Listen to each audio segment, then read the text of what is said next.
The opinions expressed by tonight's guest do not represent the opinions or position of Spaced Out Radio, syndicated carriers, or anyone associated with SOR Media. Listener discretion is advised.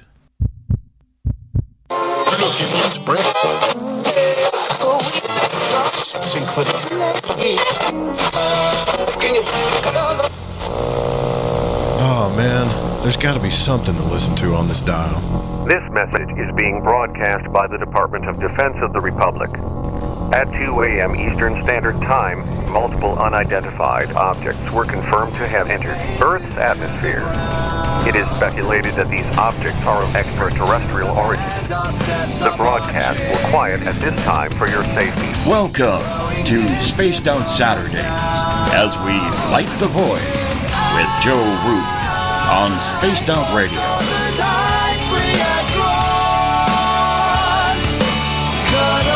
Ties we had formed, told all the lies to myself, while sleepwalking through it all. You can follow Joe on Twitter at Lighting the Void, on Facebook at Lighting the Void, and you can call into tonight's show at 501-777-5631.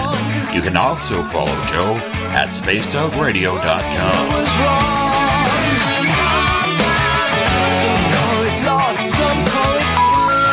We're sorry. Your call cannot be completed as done.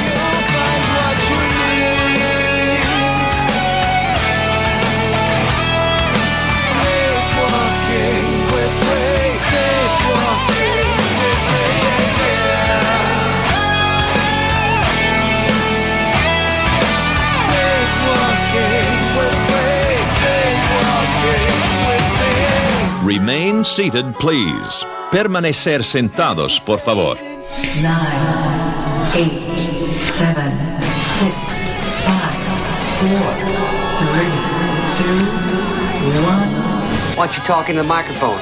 I got a backup mic right here. Check 1, 2. Testing, testing. Yeah, they both working, and guess what? They don't like no feedback. What's up? Now, let's fire the show up and light the void on Spaced Out Saturdays with your host, Joe Root.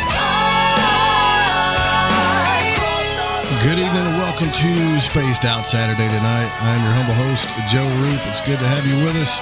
It's great to be here on another lovely Saturday night. May the 5th on into the 6th. It's a beautiful night here in the natural state. Thank you all for joining us wherever you're listening from across the web or on our affiliate stations. So let's welcome in our affiliate stations real quick. WQEE 99 Rock the Key down in Noonan, Georgia, home of the Walking Dead. We are also live as well on the United Public Radio Network on 107.7 FM in New Orleans in over 160 countries around the world. We are also live on spacedoutradio.com, Spreaker, and KTLK Digital Broadcasting, the Fringe FM. And the music that you're hearing is by Ron Bumblefoot Thal, formerly of Guns N' Roses, currently of Art of Anarchy. Bumblefoot is the official sound of Spaced Out Radio. Also, you can check us out on Twitter at Spaced Out Radio. Give our Facebook page a like, Spaced Out Radio Show. And then you can follow me on Twitter at Lighting the Void as well. You can subscribe to the new YouTube channel, which is Spaced Out Radio. Check us out on iHeartRadio in the USA, on TuneIn. You can also download the shows from iTunes, and of course the website is spacedoutradio.com. And if you go to patreon.com, for as low as $1 a month, you can become a patron of Spaced Out Radio. Now, if you want to take part in the show, you can sign into one of the chat rooms on Spreaker or on the UPRN chat room on Facebook.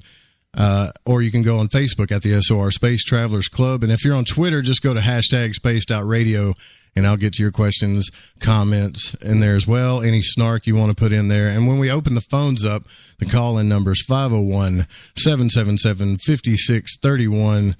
So that's 501-777-5631. Last Saturday, we had on Chris Cogswell, the mad scientist, who just left.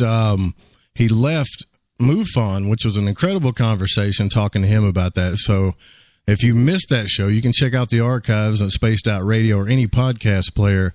And the next weekend, we're going to have Stephen Bassett on. So it's pretty cool what we're doing here at Spaced Out Saturday. But every now and then, we want to talk to some people that are kind of doing the same things that we are and share experiences with them. That's what we're going to do tonight.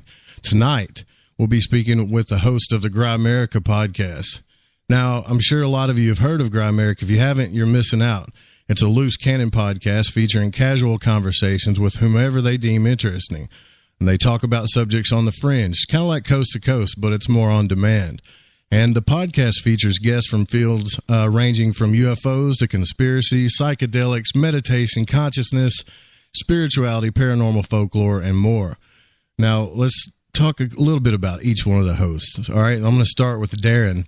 Now, you can check this out on their website too. Is at Grimerica.ca, which is their website. But Darren spends a lot of time with his family, but the majority of his free time is spent swearing at computers that don't generate perfect audio quality and screaming at his houseplants to grow faster. His skeptical approach to the phenomena investigated on the Grimerica show is tempered by his libertarian leanings, though his combination frequently leads him to crush the dreams of anyone looking for a high-rated synchronicity. Now, working in high steel construction has given him the privilege of having a bird's-eye perspective on a variety of subject matter, both literally and figuratively. His avoidance of cameras has nothing to do with paranoia. Taking his picture will very literally steal his soul. Now, someday Darren hopes to bust a few caps in Sasquatch, while he has more than a few caps swirling around in his own head. He says he's not as clean and sober as Graham. Now, Graham wants to live in a world of spiritual enlightenment and brilliant health. As a veteran podcaster, his journey in alternative media was sparked by multiple witness UFO sighting that forced him to question the very nature of reality. He has recently petitioned Tim Hortons to serve hash browns dusted with monatomic gold and coffee to go that is perfectly calibrated for enemas. When he's not podcasting or tolerating Darren, Graham can be found sitting cross-legged in the desert or fervently digging in the vast subterranean crystal mines outside Vancouver. Clean and sober for more than a decade, he lends an open-mind clarity to the Grimerica show. When he wears Daisy Dukes, Graham's calves really pop out. Now, his favorite subjects include consciousness, spirituality, alternative history, and conspiracy facts. So you can already tell these guys are a hoot. Hey, I really appreciate you guys coming on the show. I think we're going to have a little bit of fun tonight. Go ahead, Derek. Yeah, thanks for having us. I'm glad to do it. Yeah, we've never. This is late for us. We're not used to the late night thing, right? But yeah, here goes nothing. Yeah, thanks so much for having us on, and thanks for the great intro. And I hope we're not the only ones where the opinions of us are not the opinions of your station. So I hope that's not specific to us. No. That's not the first time we've played that. No way. I'm just kidding. But what I was telling you guys before we went on the show is that I've been listening to you guys' podcast for a long time. And I don't really recall how long. It's kind of like the higher side chat. So through this past week, I've been trying to talk to podcasters to try to get a feel for where we are in this community now. And so, I had Greg Carlwood on last week. Now I got you guys on Spaced Out Saturday. My next mission is to get Gordon White from Rune Soup on, and then I'll probably be happy. But you guys' podcast has gotten me through some hard times, and I can tell you why. You talk about all of the subjects that we talk about here, and you do it on such a personal level that is so honest and so outgoing that you can't help but connect with you guys. And you have gotten me through some hard times, but the dynamic between you two, I mean, I don't know. Do you guys think that you could do like a show without each other? Because I'm wondering about that. No. It'd be hard. I couldn't do one on my own. Some hosts can just ramble on their own, and it would be really hard for me.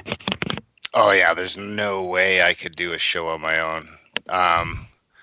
Definitely not. And in a lot of ways, if Graham and I kind of ended up having a weird chemistry that we didn't even really expect going into it. I mean, in a lot of ways, we sort of became, we were already friends, but our friendship sort of formed throughout the podcast, because we had only known each other for a year or two when we started the show. But if we wouldn't have had the chemistry and also we've sort of got the personalities that can play off each other that people seem to like, and also sort of push each other along when he's not feeling like doing the show, or when I'm not feeling like doing the show, or when one of us is, maybe not in the best of moods to be doing a podcast, the other one can kind of pick them up. With the studio, we can kind of go in there and kind of forget about everything else for a couple of hours. And I think in a lot of ways we were lucky like that. I talk to a lot of podcasters, and I know that co-host, I hear a lot of people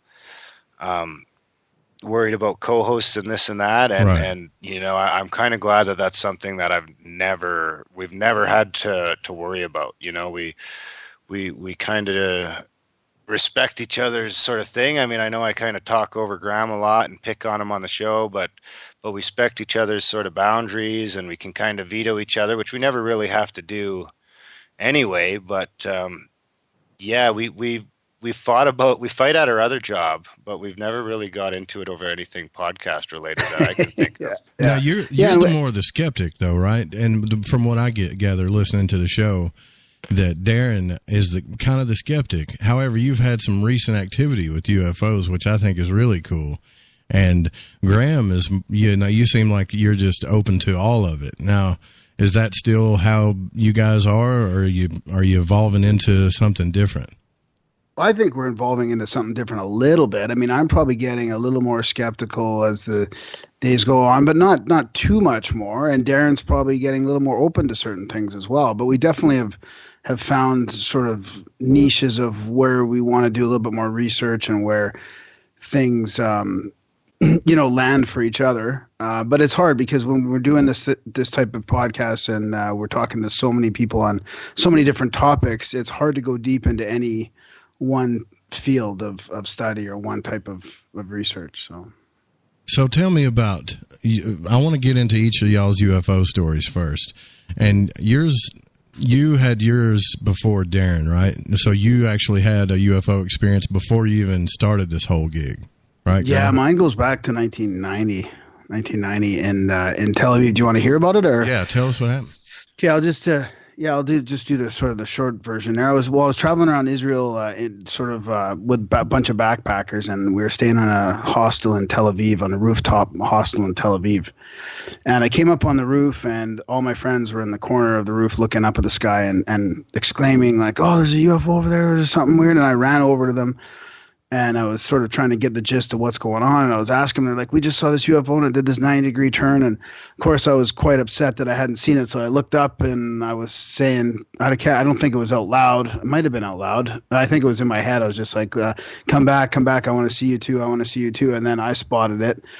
And it was like a 3/4 moon in the sky. And it was just this polygonal shape, like a dodecahedron shaped object silently flying through the sky, and it was split in half, and the halves were rotating against themselves, and the whole thing was spinning on its axis. Wow. And it just silently, there was no lights on it, but it was reflecting the moonlight, and it just came through this thin haze of clouds, and then I could see the shape even better, but although I could see it in the clouds as well, and it didn't do any turns or anything like that. It just slowly, and I said to everybody, I was like, is that what you guys saw? Is that what you guys saw? So yeah, they saw it twice, and I saw it once. It was about a loonie at arm's length, quarter or a loonie at arm's length. So it was pretty profound, and that was kind of the start of a lot of changes, really.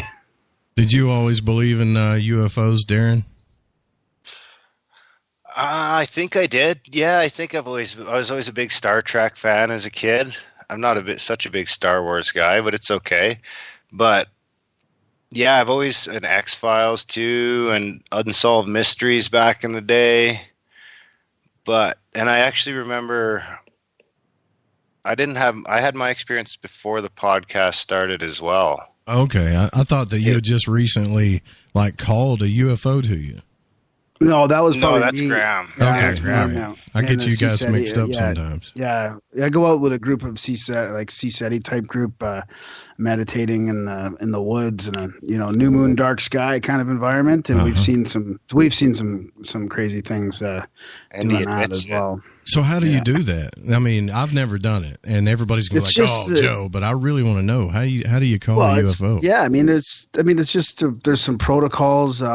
there's different groups of people all over the world doing it, but it's a bit of meditation, a bit of remote viewing, sometimes playing some tones, or like we use a singing bowl when we're out there too. And we're trying to get away from, the city lights and all the air traffic and stuff like that. And we just sit around in a circle, try to build a coherent kind of heart-based meditation, and kind of go up there asking for visitation with love and good intentions and all that kind of good stuff. And you just sit around for hours waiting and watching, and sometimes you see stuff, sometimes you don't. Actually, for quite a few years, I didn't. I mean, I tried that out in the 90s and nothing really happened. And I tried it in Calgary when we were here. And then the last year or two, when we go out, most often than not, we see some unexplained activities. So, I gotta say, you guys have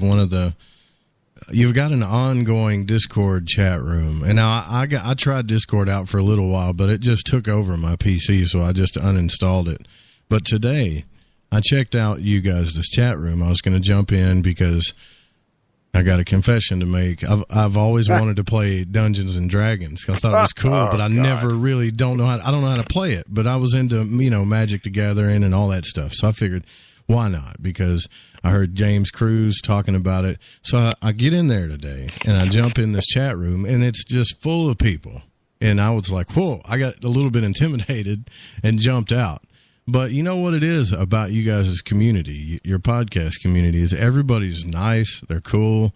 You guys don't, tolerate, kind of like we do here. We want everybody to be copacetic and send out good vibes. And I think that's another thing I really respect about you. I hope that's not just a Canadian thing. But it might be.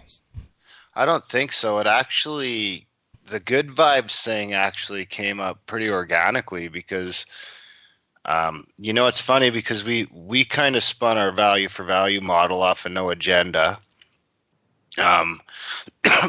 But we couldn't, obviously you can't copy everything they do. We just want the premise of it, right? We like the premise of we don't have to worry about advertising or paywalls or anything like that. We're just going to throw ourselves out into the world and hope that the world, does the right thing or does what they can and it seems to work.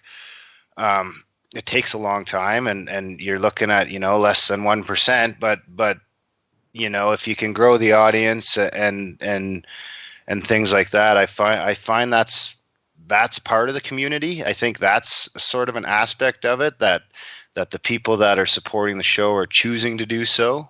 And then they feel like they're a part of a club. Mm-hmm. And then in a lot, like to get back to the good vibes, that's our jingle guy, Felix Ortega. And he sent us that good vibes jingle. And I guess we had mentioned it once or twice on the show and he ran with it. And we played that jingle once or twice and it's just, changing people's lives. It's some of the emails I get are unreal.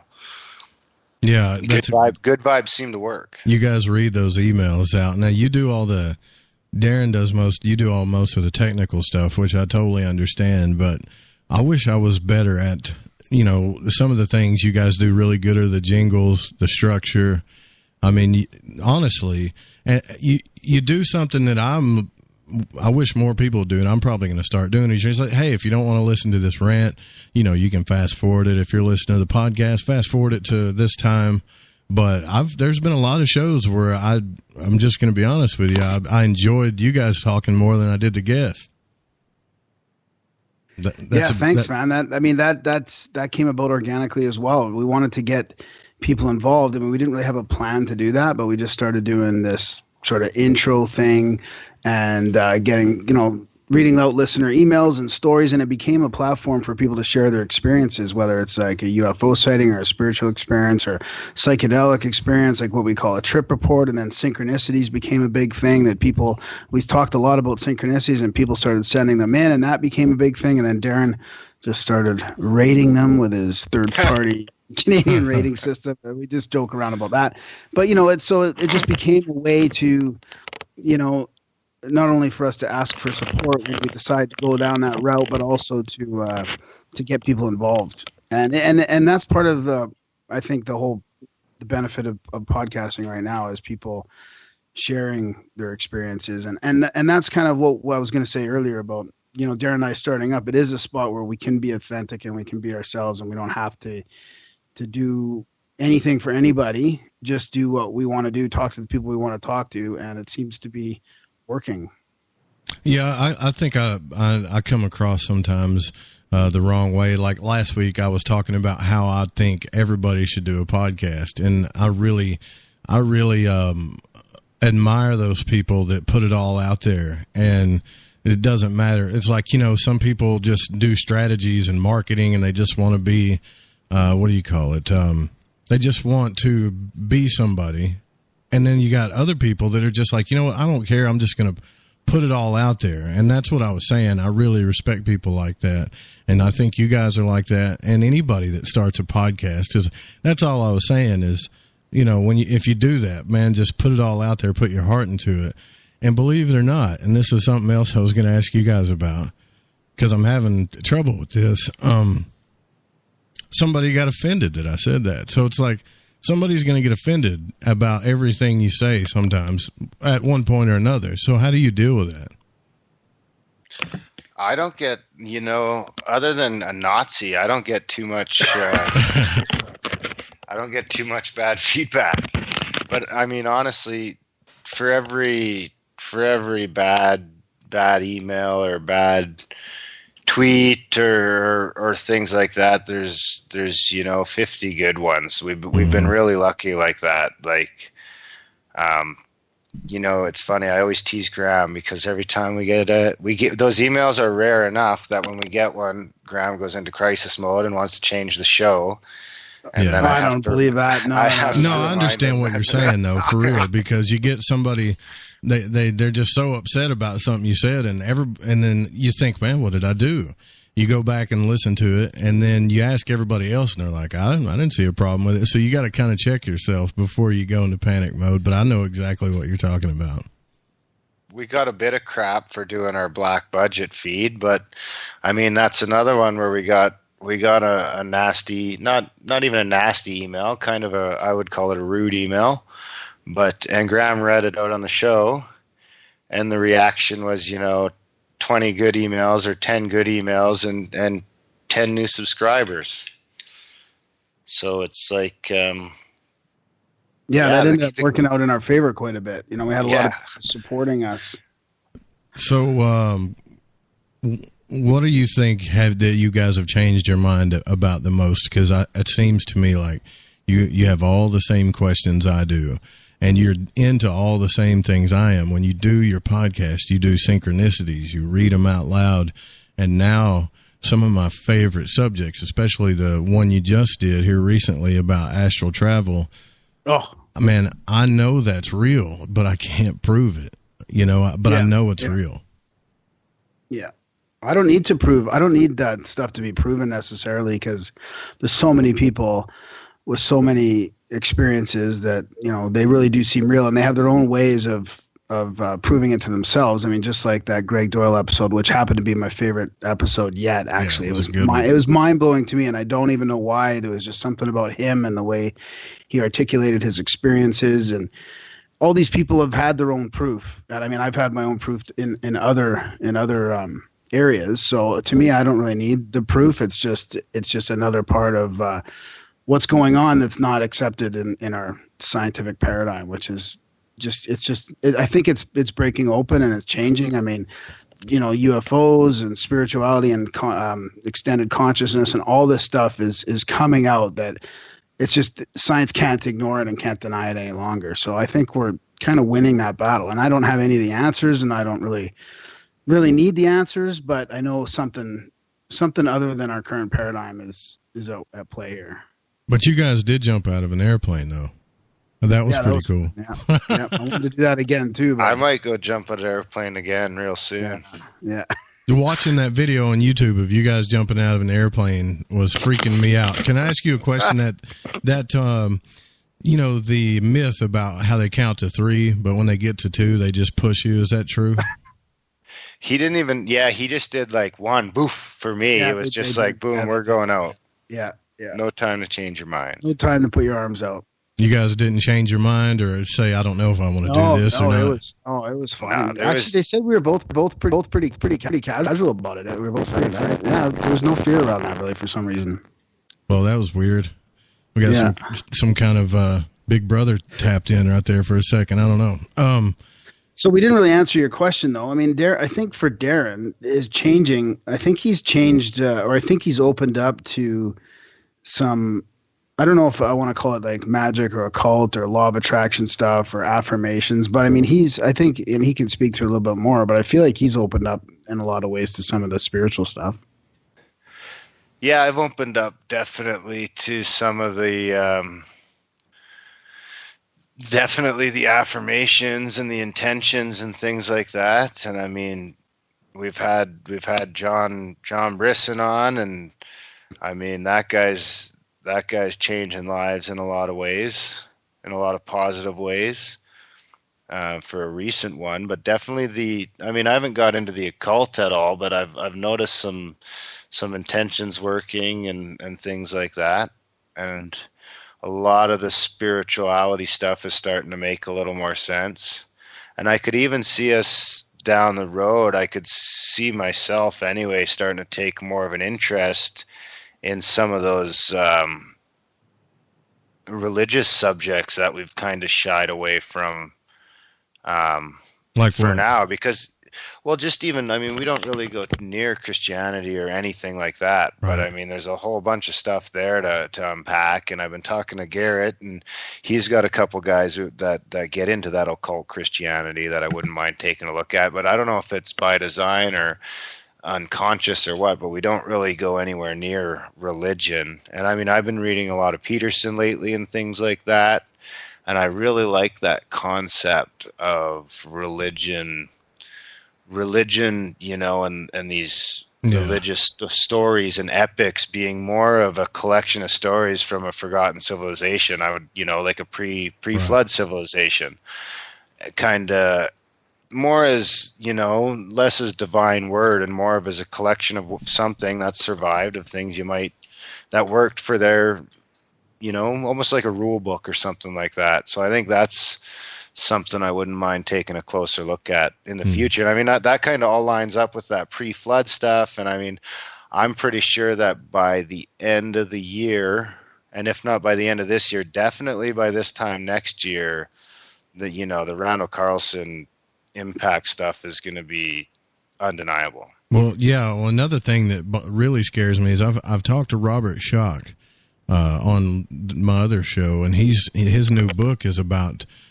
solar eruptions, and he's pretty studied on this stuff, and he's pretty much saying that it's not a matter of if it's going to happen, it's just a matter of when, and when it does happen, you can dig a hole 3,000 feet, eat all this whatever you want to eat to try to prepare for whatever, but when the sun lights up, it's over with.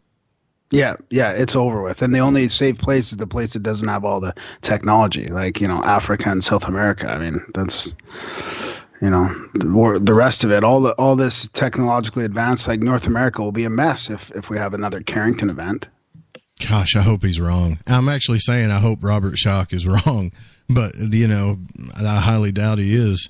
But as far as the what you're talking about, though, Darren, the how magic relates to Christianity or any religion, that's about the only thing that I am studied up on, because I've had my own experiences with it, and I could tell you that the best place to start would be like Agrippa, and then go to Eliphas Levi, and then work your way into maybe the Golden Dawn and Israel Regardie, and maybe even some Crowley.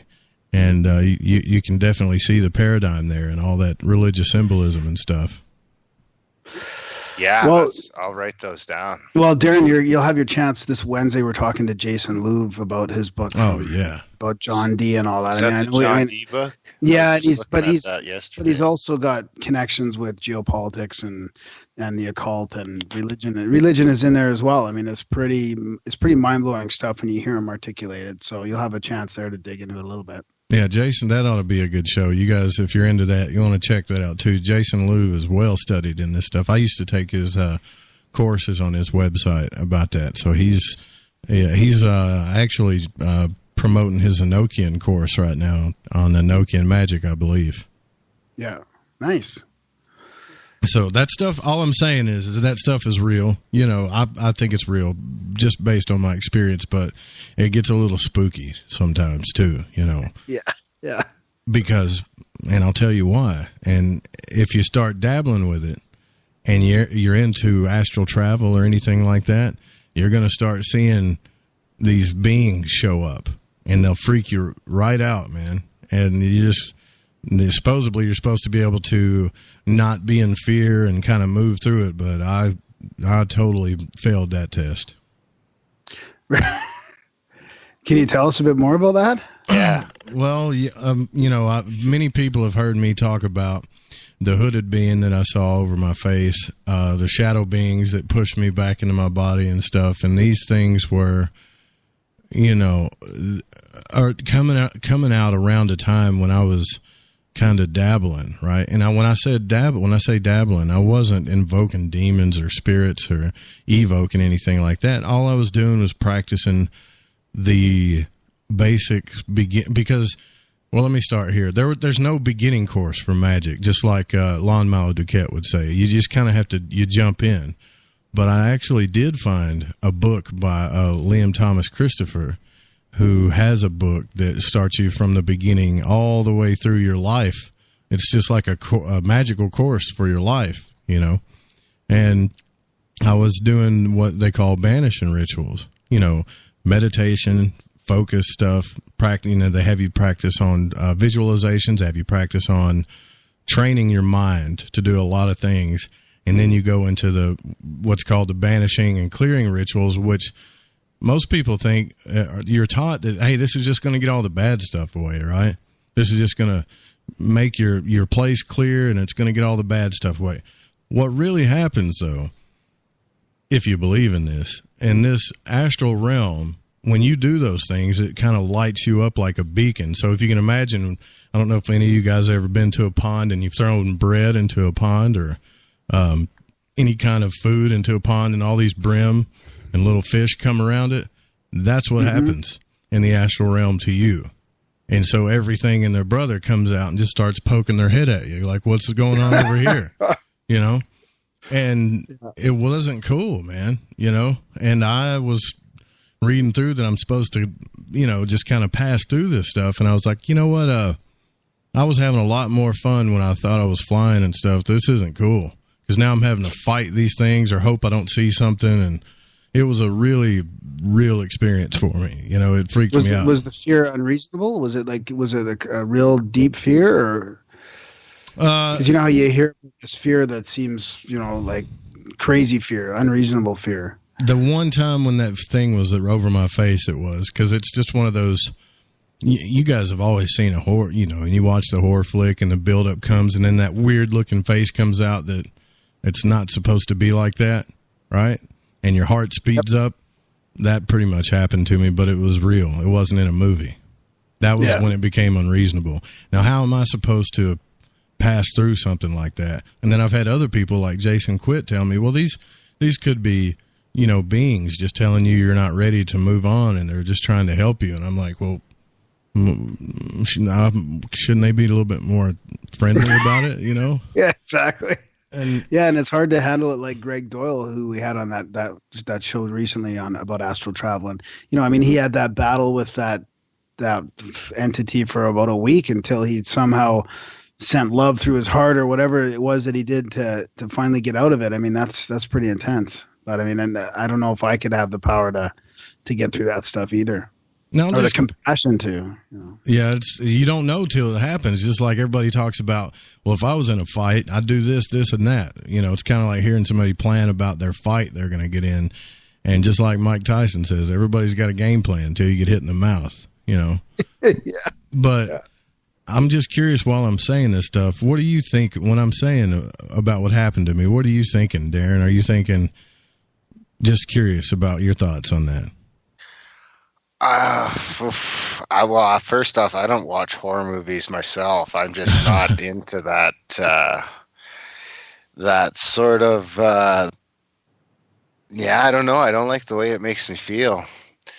But Yeah, I go back and forth. I mean, there was a time when I looked at ghosts and things like that as being more of like an energetic imprint, but then you talk to some other people and stuff like that. I don't know. It's kind of the only time I've had any sort of an experience like that was when I got my wisdom teeth taken out. Oh, oh yeah. And they jacked me full of something, and I remember like being in some sort of world with a bunch of little dudes in little cloaks and some like they didn't have faces, so they were sort of followed that shadow being sort of motif. What? But they were kind of a cross between they were like little elves even too. This happened to you while you were under the gas or whatever? Yeah. We've never heard this story before. Yeah, continue, yeah, please. I've told this on the show. No, I don't think you have. No. Yeah, guaranteed I have. And that was like coming out of I couldn't even tell you what sort of drug I was on, but I remember it. I mean, I still remember it pretty distinctly to this day. And I haven't tried DMT yet, but there definitely seems to be some sort of crossover between all that. So I mean, I don't know, is it out or is it in is I guess the big question. I tend to think that a lot of it, I don't know. It's tough to say. Well, you guys did an episode with, I think it was the last episode you did with Sam Tripoli from the Tinfoil Hat podcast. And Graham read I guess it was an essay or something from a listener. And I thought it was, based on my experiences, whoever that listener was one of the coolest things that I ever heard, because he was talking about how the Father, Son, and Holy Ghost, that the Father is, well, he related it to a piece of fruit, like an orange, and the veins in the fruit were light, and it connected everything, and that was the Father. And I don't know if you guys remember that or not, but that's probably the closest thing I've ever heard to it. Do you remember that? Wow. No, I don't remember the orange part. I remember the email, but yeah, it was an interesting email for sure. I mean, we get the best emails from the best open-minded, smart, intelligent people. I mean, it's unbelievable that the amount of awesome stuff we've heard from people. Yeah, it was enlightening, and this is from a listener, And I was thinking, man, I'd like to talk to that guy if I could ever find out who that was. Because when you look at the picture of the universe and you look at the picture of the human mind and they supposedly microscope it, it looks the same. It looks like it's all just one big network, Yeah, that's like that fractal stuff, right? That's where it's Nassim Harriman's work, yeah. Yeah, where you wonder if there isn't a whole little New York City on the end of this little hair on my finger. So what enhances your experience, Graham? Like, what do you do to have these? Because I know that you've listened to some of the same stuff that I have, because I've got several copies of things from the Monroe Institute, and they've kind of got me in a state, but really never got me out of the body until I listened to William Buellman. Do you have anything that works for you? No, I don't haven't listened to William Buellman. I've tried a couple of different ones lately, but it hasn't really worked. And the Monroe Institute, I used to listen to that all the time, and I haven't lately. So no, nothing's really standing out for me. It's just I really do need to solidify some regular sort of spiritual practice. Like, I got to get back into yoga. I mean, yoga was really good for me for a while, and I stopped doing that. And I kind of last 6 months, I kind of have been a little bit, things kind of shifted for me in a bunch of different areas. And I got to get back to sort of more of a regular practice like that. I mean, I meditate regularly, but it's not like trying to leave my body meditation. It's just my basic sort of mindfulness type stuff, which is very powerful and it's important. But it's not. I haven't been able to, make any headway as far as like astral travel. A little bit after that Greg Doyle episode, when I was kind of in the midst of like a lucid dream or astral sort of state briefly, but that's about it. So I don't know. I mean, I need to spend a little bit more intention and time on that myself. Well, I know you guys work a lot on your show. With as much stuff that you have going on with your show, I'm sure it's between your day job, I can totally relate that you got a lot going on, and sometimes you just fall out. You don't remember going to sleep. I think when you get like that, at least for me, it's hard to do anything, Yeah. I can't even remember my dreams. Fuck. Sorry. You can't remember your dreams at all? I can't. No, I don't even, if I'm dreaming, I don't remember them most of the time, at least 90% of the time. I mean, it might be because I smoke too much pot. I've been cutting down on that a bit lately. I think that would help it, though. I don't know. Yeah, and I had Dennis McKenna tell me the same thing. He's like, yeah, he doesn't have any problems. I could probably offset it with maybe a tea or something like that.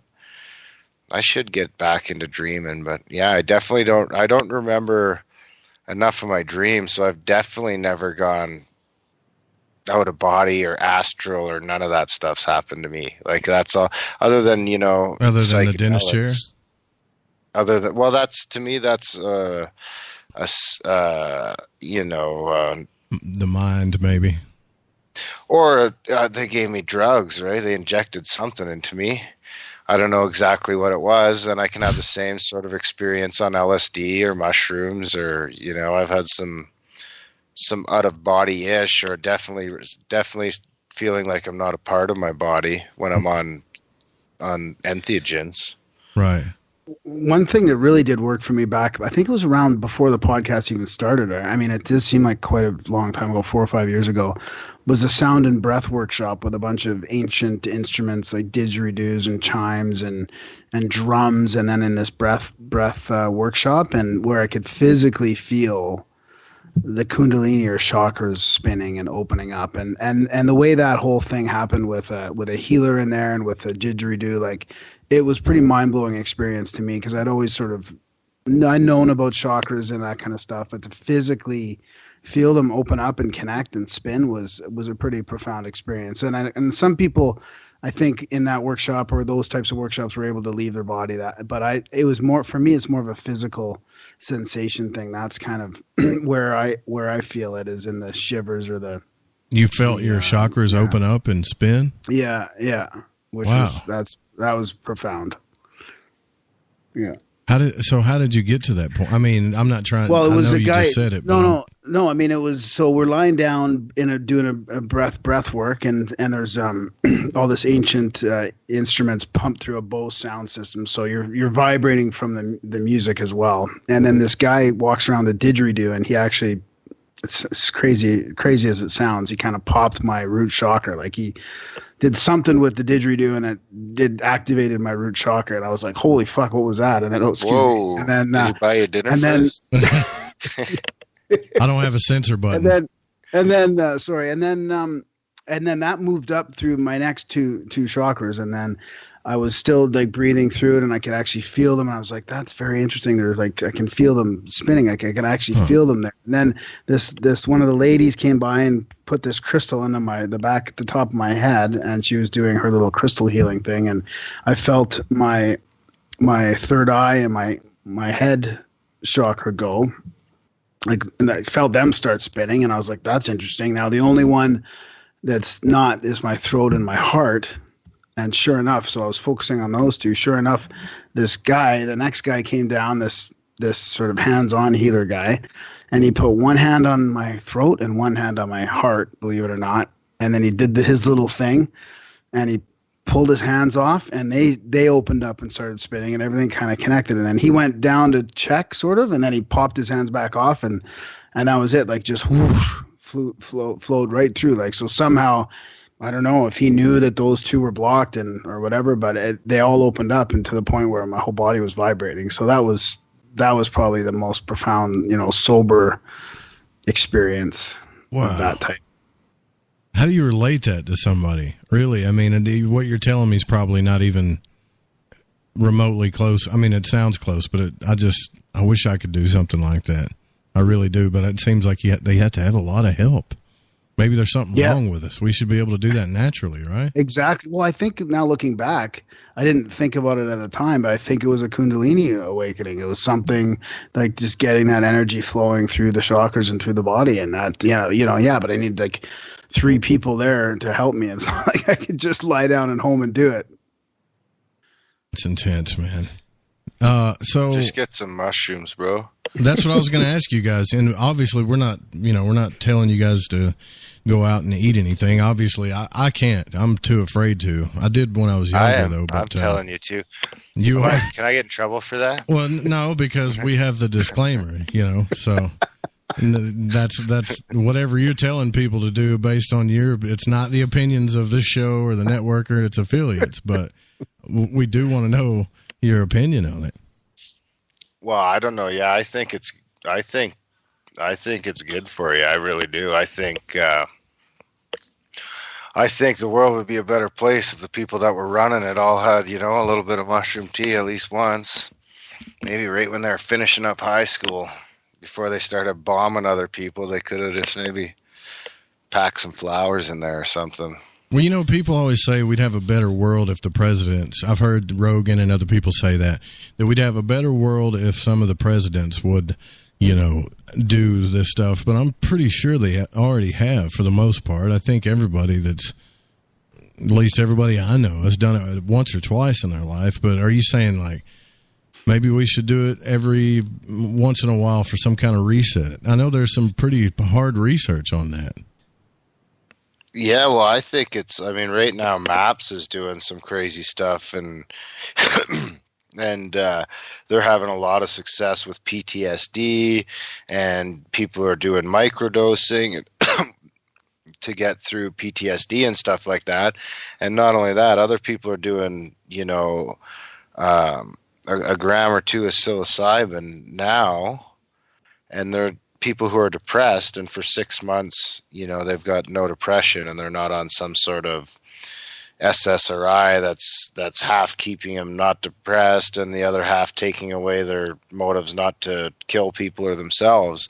And mushrooms have a dark side. I've heard some stories, but that's part of the problem of putting something like that underground, as opposed to what I would like to see come about with something like mushrooms would be the same sort of thing you see with ayahuasca and things like that, where you have places set up to use them in a more spiritual sense, because I think you can really do some powerful work when you're under the influence of things like that. I don't know if you're a Rogan fan, but if you listen to Paul Stamets on Rogan talk about, his experience in the tree on 20 grams of psilocybin mushrooms during a thunderstorm, and he's able to, just by doing affirmations for hours on end, get rid of a crippling stutter speech impediment that seeing 6 different speech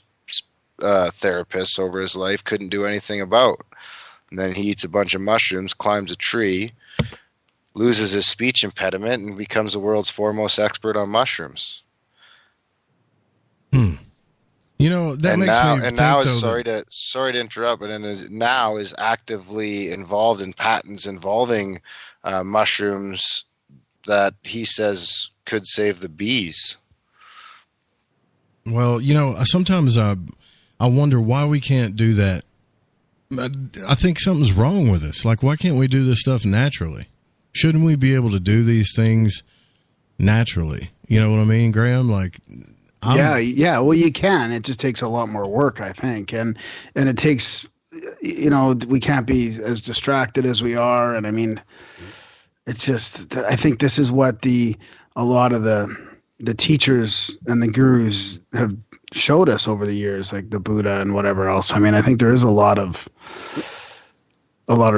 research that shows that you can reach these states through meditation, but it's almost a full-time job if you're going to do that.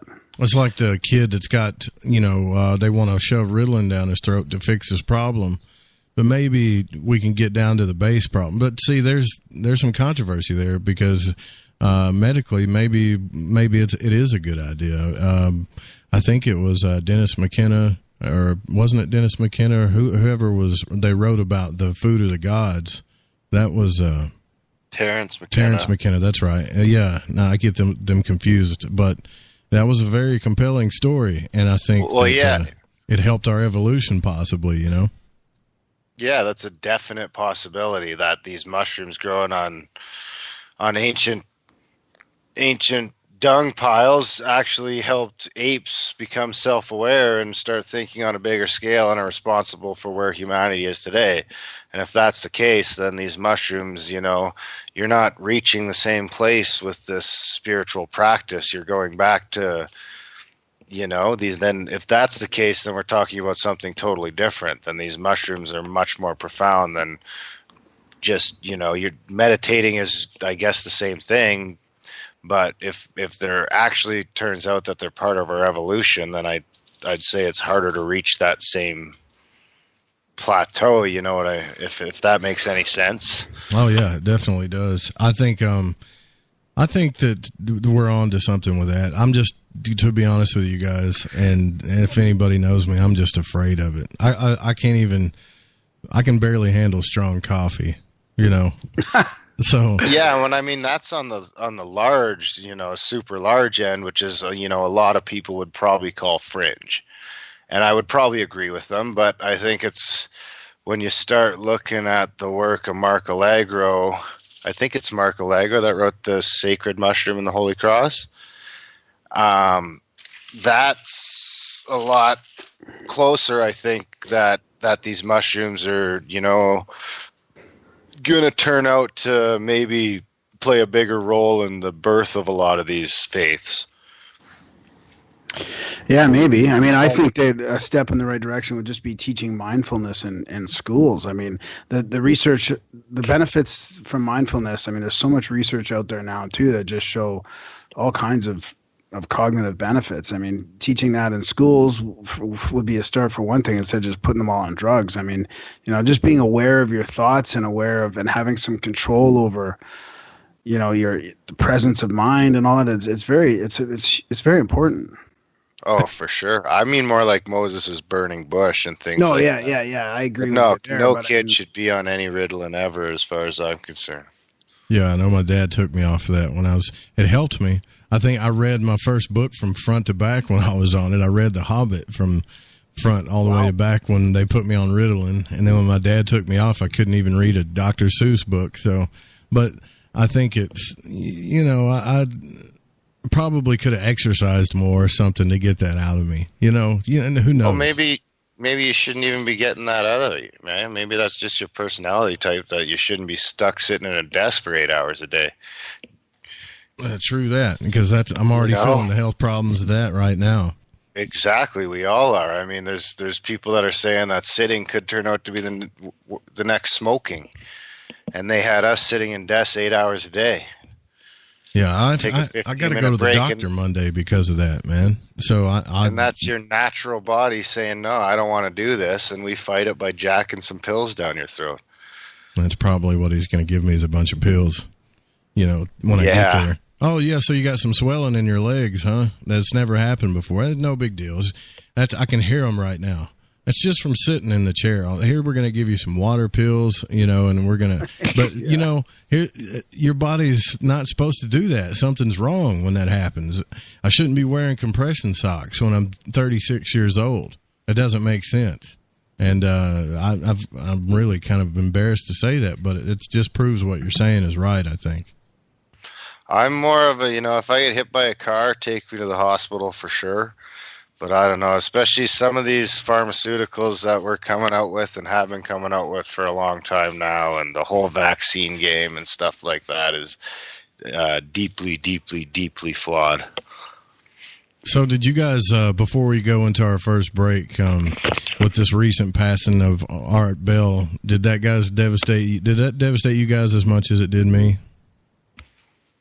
A little bit. I thought about it. I mean, it's. I remember listening to him back in the early '90s at night shift. I worked a night shift for a few weeks, and I mean, I remember going way back there. I mean, I really think he paved the way for us, and a lot of these ideas and a lot of these shows are kind of built around what he started. Did you listen to him, Darren? I didn't listen to any Art Bell, but I am. I'm not stupid enough to not realize that without, you know, his show and that, you know, like Graham said, paving the way for shows like ours and yours that, ironically enough, are one day soon here topple down those old AM towers. But yeah, man, we wouldn't be here without him for sure. But I didn't start listening to this sort of stuff until podcasts existed. Right. Yeah, I didn't either. And I wanted to talk to you guys about that because I never really heard you guys say too much about it. I know that it happened, but everybody's got their... I think it's affected just about everybody in this field. And I do want to talk to you guys a little bit about, artificial intelligence and conspiracy and some of the other things that you guys have been talking about a lot here lately, because I know it's some topics that you cover quite a bit, and you've had some guests that have covered it quite a bit, but I get stuck, man. I get stuck on this astral travel thing, and I think I talk about it way too much sometimes. It just blows me away. But, yeah, that's good. Yeah, we'll get into that. Yeah, we're going to go ahead and take our first break, guys. Don't go anywhere. We'll be right back with the Grimerica crew. The freedom to post what you want, when you want. That's the social media freedom you need. Social media freedom is the free app in your app store. No need to worry about going to jail or being shadow banned any longer. It's the freedom to say what you feel. The freedom to know Big Brother isn't watching. It's the way social media is supposed to be. Social media freedom. It's time to set yourself free. Download from your app store today. The first annual Caribou Paracon is happening September 28th to 30th in the 108 Mile Ranch, British Columbia. Brought to you by the Canadian Society of Questers and Spaced Out Radio. Come listen to our featured speaker, Grant Cameron, along with Elizabeth Anglin, Paisley Town, Mike Moran, Eric Cooper, and more. It's a 3-day supernatural adventure at the Spruce Hills Resort and Spa. Tickets for the weekend are $150 Canadian. The Caribou Paracon, celebrating everything paranormal. Find your escape where time has no limits. It's about living today and cherishing the heritage of yesterday. A spirit of adventure for what is new, with the nostalgia of the past. Your timepiece is a reflection of who you are. Life surrounded by beauty from the world around us to the soul within. EscapeWatches.com. There is no time like the present to enjoy your escape. Use promo code SMF2017 for your 20% discount today. 365 days a year, we're in the field, investigating UFO sightings, talking to alien abductees, and visiting secret military locations like Area 51. We're UFO Seekers, official partner of Spaced Out Radio. Follow our daily search for the truth at UFOseekers.com or like us on social media.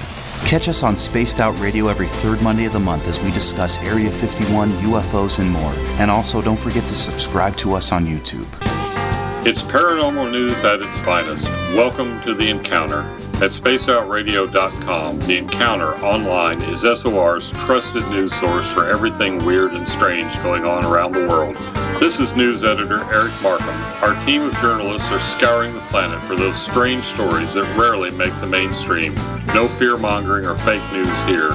Head over to spaceoutradio.com and encounter The Encounter. Want to learn more about aliens, cover-ups, conspiracies, cryptids, and the paranormal? All you have to do is tune in S4 as we take over the Spaced Out Radio night, starting at midnight Pacific, 3 a.m. Eastern, each and every Saturday night, right after Spaced Out Saturdays.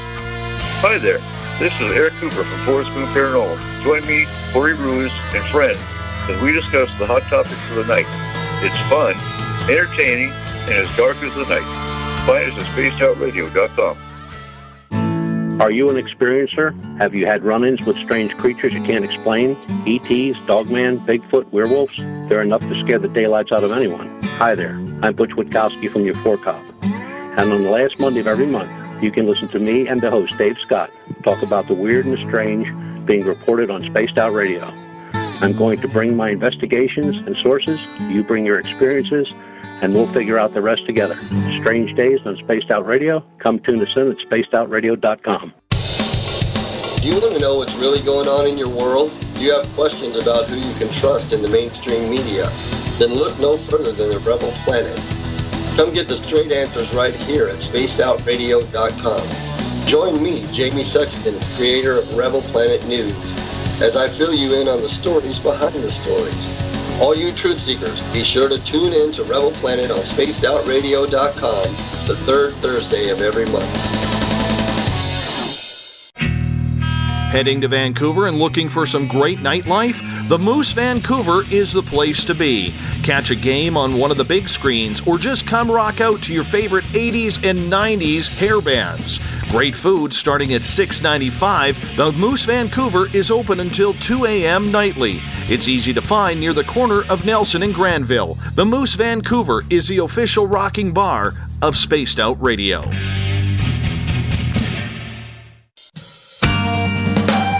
Hi there, this is Tessa Nicole Thomas, and I'm going to take you for a ride every Sunday night on Spaced Out Sundays. I'm going to set up your week with some strange tales from across North America, from psychic readings, Sasquatch, UFOs, to the most haunted locations. Come join me at spacedoutradio.com starting at 9 p.m. Pacific, midnight Eastern, and let's get weird together. I'd love for you to join me. Spaced Out Sundays at spacedoutradio.com. Are you interested in advertising on Spaced Out Radio? Head to our website at spacedoutradio.com and click on our advertising tab. There, you will find an assortment of ways you can get your product out there with us, from radio commercials to banners and social media. Have a product you like our hosts to endorse? We can do that too. Visit spacedoutradio.com for more details. Looking for nighttime adventure? Old school radio that delves into everything out of the norm? Then check us out at Spaced Out Radio. This is Dave Scott. Every Monday through Friday, starting at 9 p.m. Pacific, midnight Eastern, we're going to take you on a wild ride ranging from conspiracies to true crime and every ghost, alien, and Sasquatch story in between. We're always live and we're always interactive with you. So join us at spacedoutradio.com, where together we own the night. The opinions expressed by tonight's guest do not represent the opinions or position of Spaced Out Radio, syndicated carriers, or anyone associated with SOR Media. Listener discretion is advised. This is Spaced Out Saturdays with host Joe Roop. You can follow Joe on Twitter at Lighting the Void. And if you want to call into tonight's show, dial 501-777-5631. Our website is spacedoutradio.com. Now, from the deep south of Arkansas, here is Spaced Out Saturday host Joe Roop. That's right. I am from the deep south of Arkansas. I kind of feel left out here. Welcome back to Spaced Out Saturday. We got a Canadian crowd. Dave's from Canada. You guys are from Canada. I think I'm starting to fall in love with Canadian people, though, man, because you guys are so nice and you're respectful and you're polite. But then when it comes down to nitty-gritty time, you'll pop somebody in the mouth, too. I think we should be able to – we should do that in America a little bit more, you know? There's got to be a little bit more of Canadian spirit here. You guys don't get enough credit for that, honestly. I really believe. For the politeness or the popping in the mouth part? All of it. All of it. Patting on the back. All of it, because seriously, I've never met a Canadian that just wants to get controversial with me right off the bat. And maybe I haven't met too many Canadians, but most of them, you know, really polite, really respectful. But, you know, you could still cross the line with them, and they'll stand their ground. And I don't know. I think there's a lot of anger in my country. I'm not anti-American or nothing, but there's some we're extremely polar here. I can tell you that. Oh, yeah, it's unbelievable. But I mean, I don't really venture out of the Pacific Northwest. And I mean, I'll take, you know, I find the people there just as friendly, if not friendlier than the people here. But I mean, I'm going from a big city here, big city for Canada of 1 million plus down through Idaho and Oregon and stuff like that. And like I say, I find the people down there just as nice. I've never been out to the east side of the USA. I've heard it's pretty cutthroat in New York and stuff like that.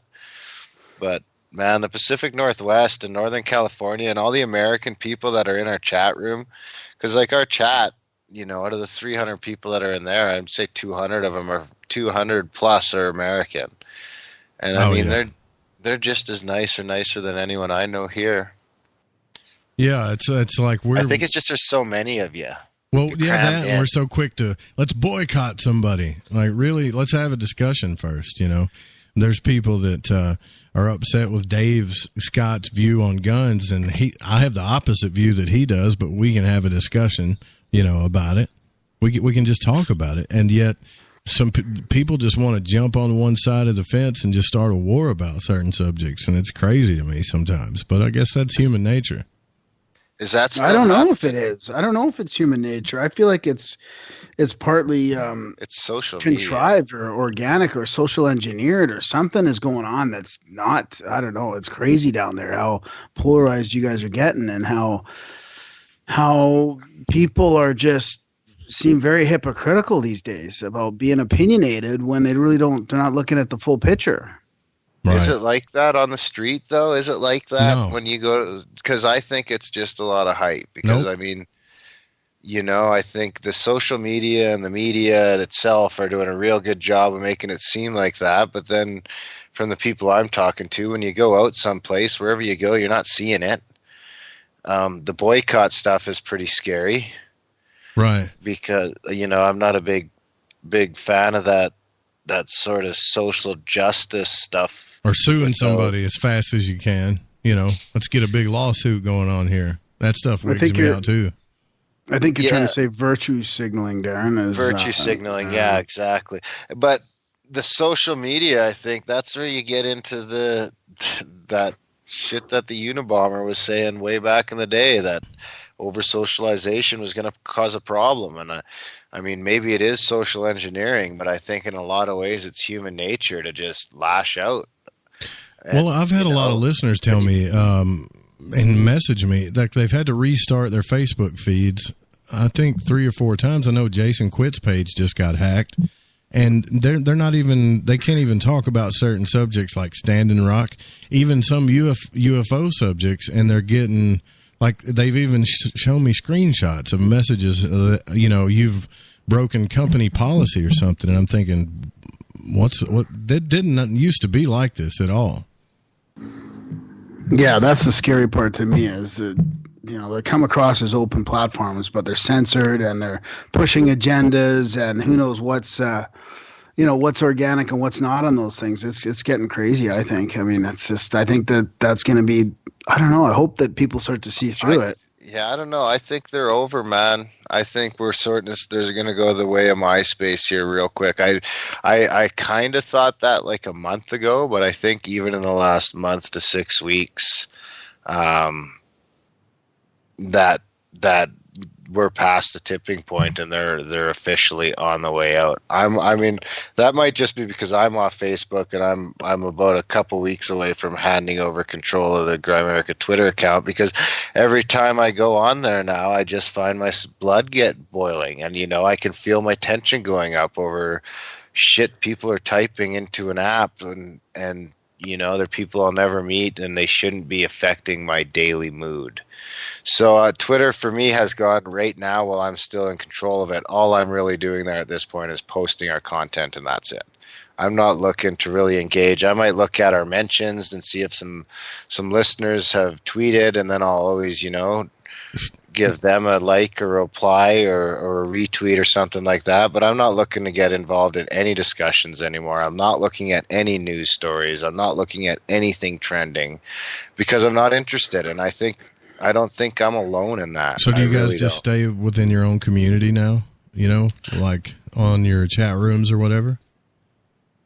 For the most part, I mean, I'm in about 6 Discords now. I'm in the Jordan Peterson one.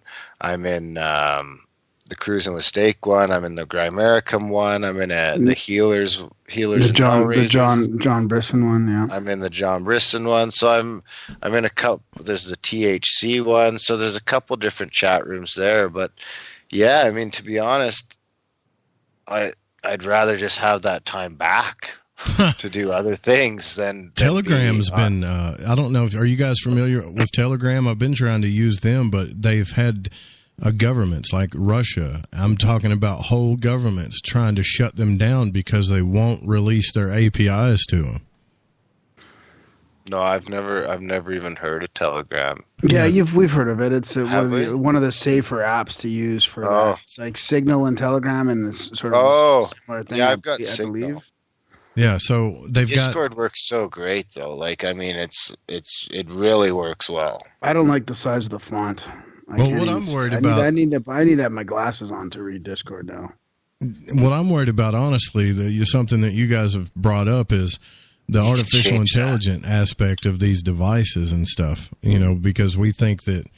I used to laugh at my buddies a long time ago. You know, they had duct tape over their cameras on their phones and stuff like that. And I'm thinking, man, that's you guys are just paranoid. Just don't worry about it. But then I started having these episodes and things happen to me that I'm thinking, wait a minute, man, this isn't.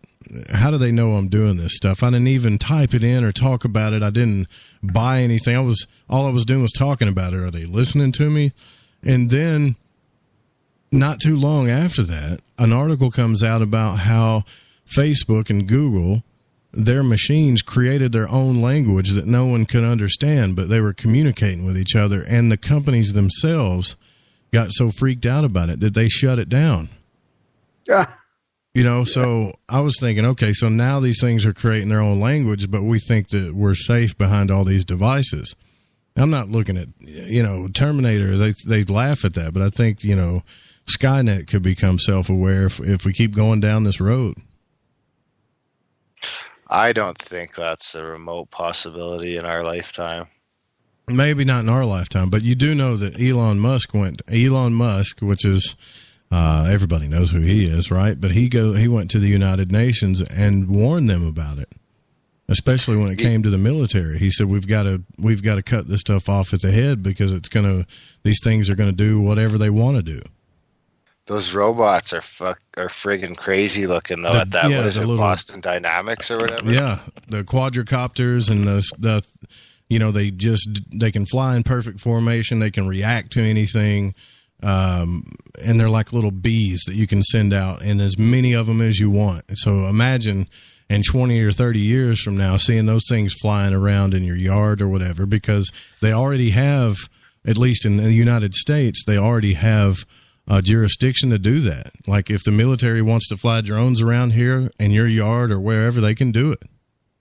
Yeah, and don't forget the technology of the black world is decades ahead of the commercial world. I mean, Darren, you know, you don't think AI is going to happen in our lifetime, but you know, maybe it's already there with the quantum computing and stuff like that. That's in the black world. I mean, and what kind of step does it take for it to go from the black world to the commercial world? I mean, it's not far. It might be there already. I don't think no. I don't think AI's as close as we think. Not true AI. Maybe like I don't know. Like machine learning. True AI is, in your opinion? Like, I guess smarter than a human, or being able to actually think and become self-aware and maybe learn things beyond what it's programmed to do.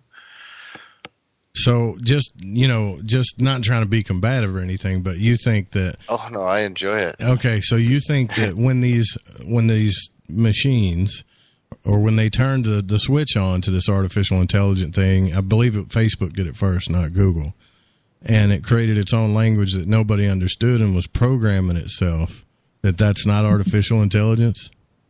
I don't think so, no. I think it's just running a program or something like that. I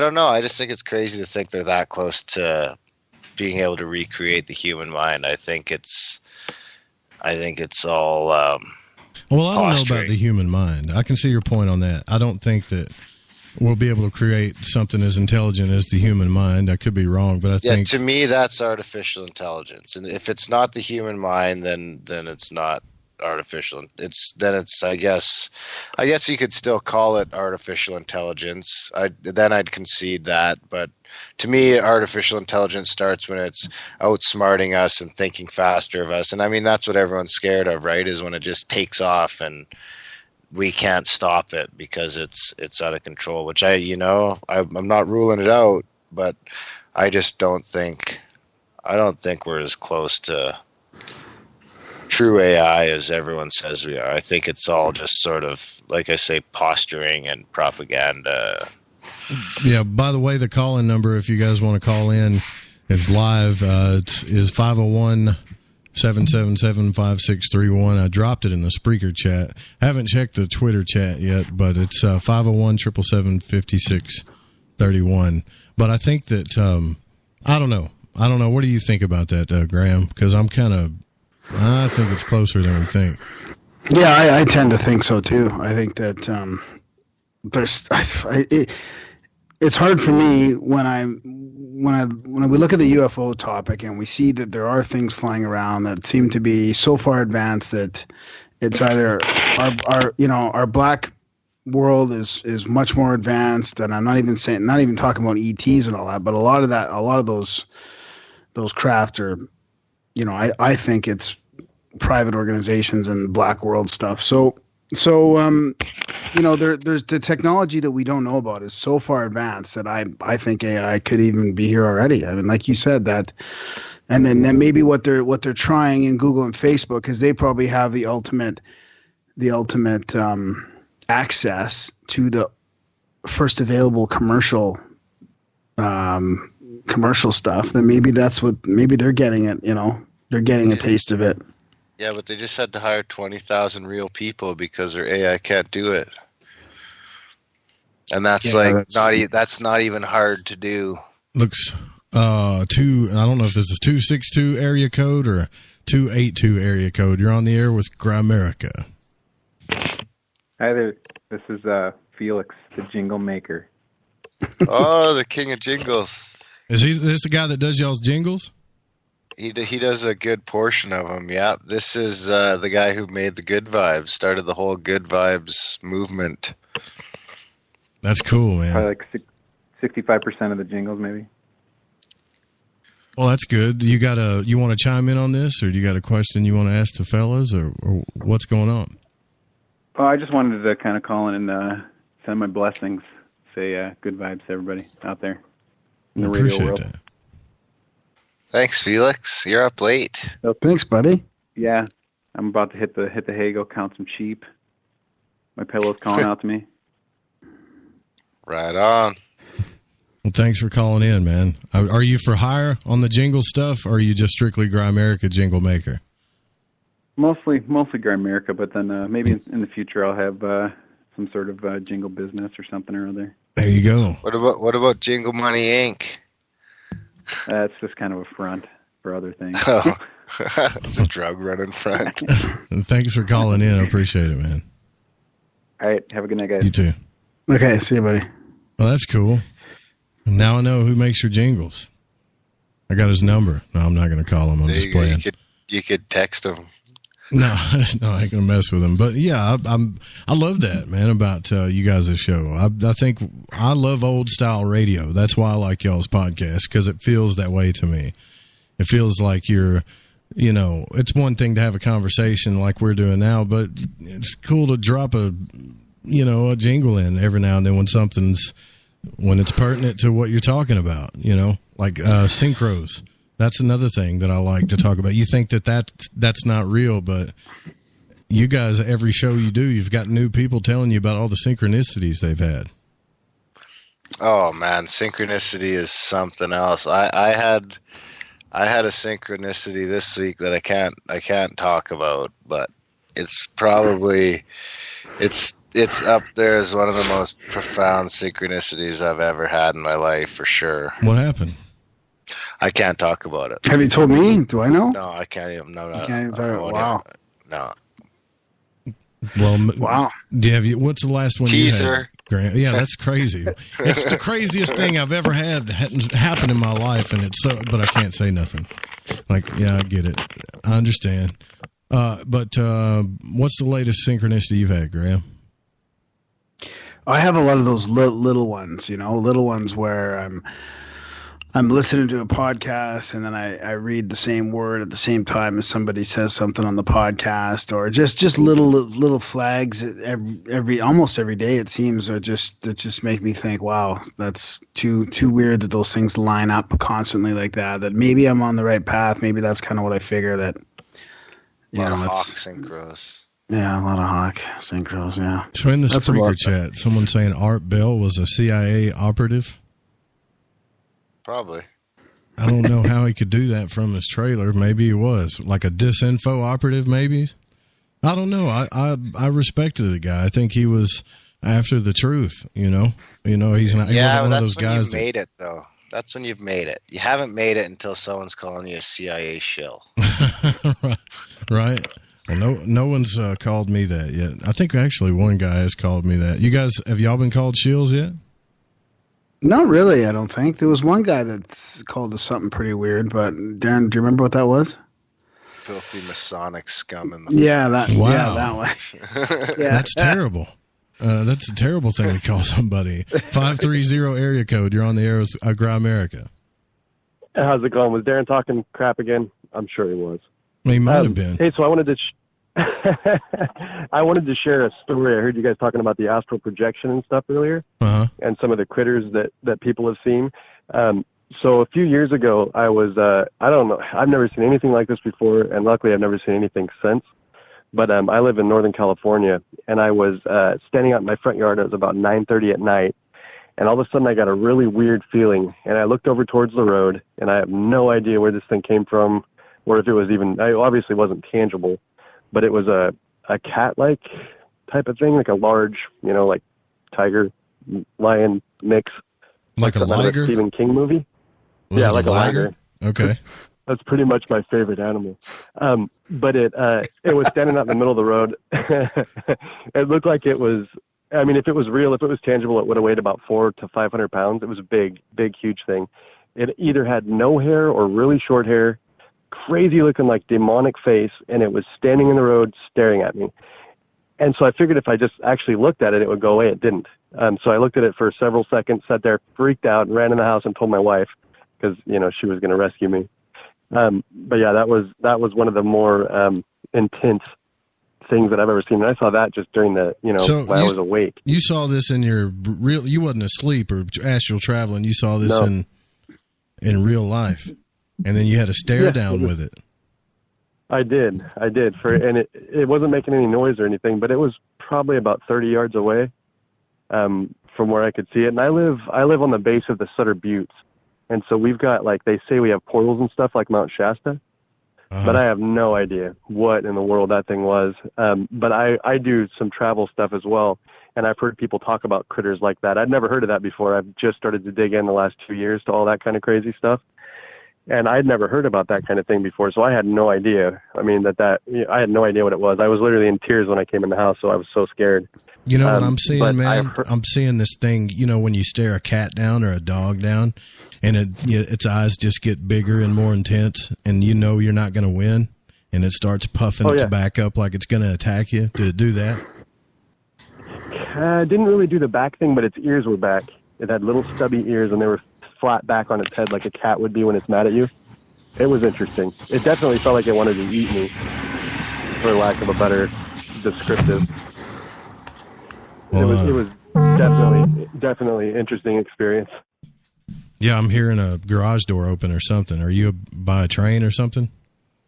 Oh, there might have been a big rig. I heard that actually on my side of the phone too.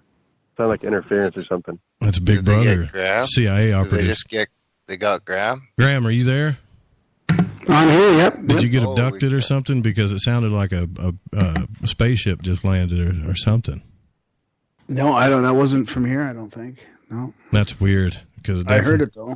I'm out in the middle of the woods. It definitely wasn't on my end.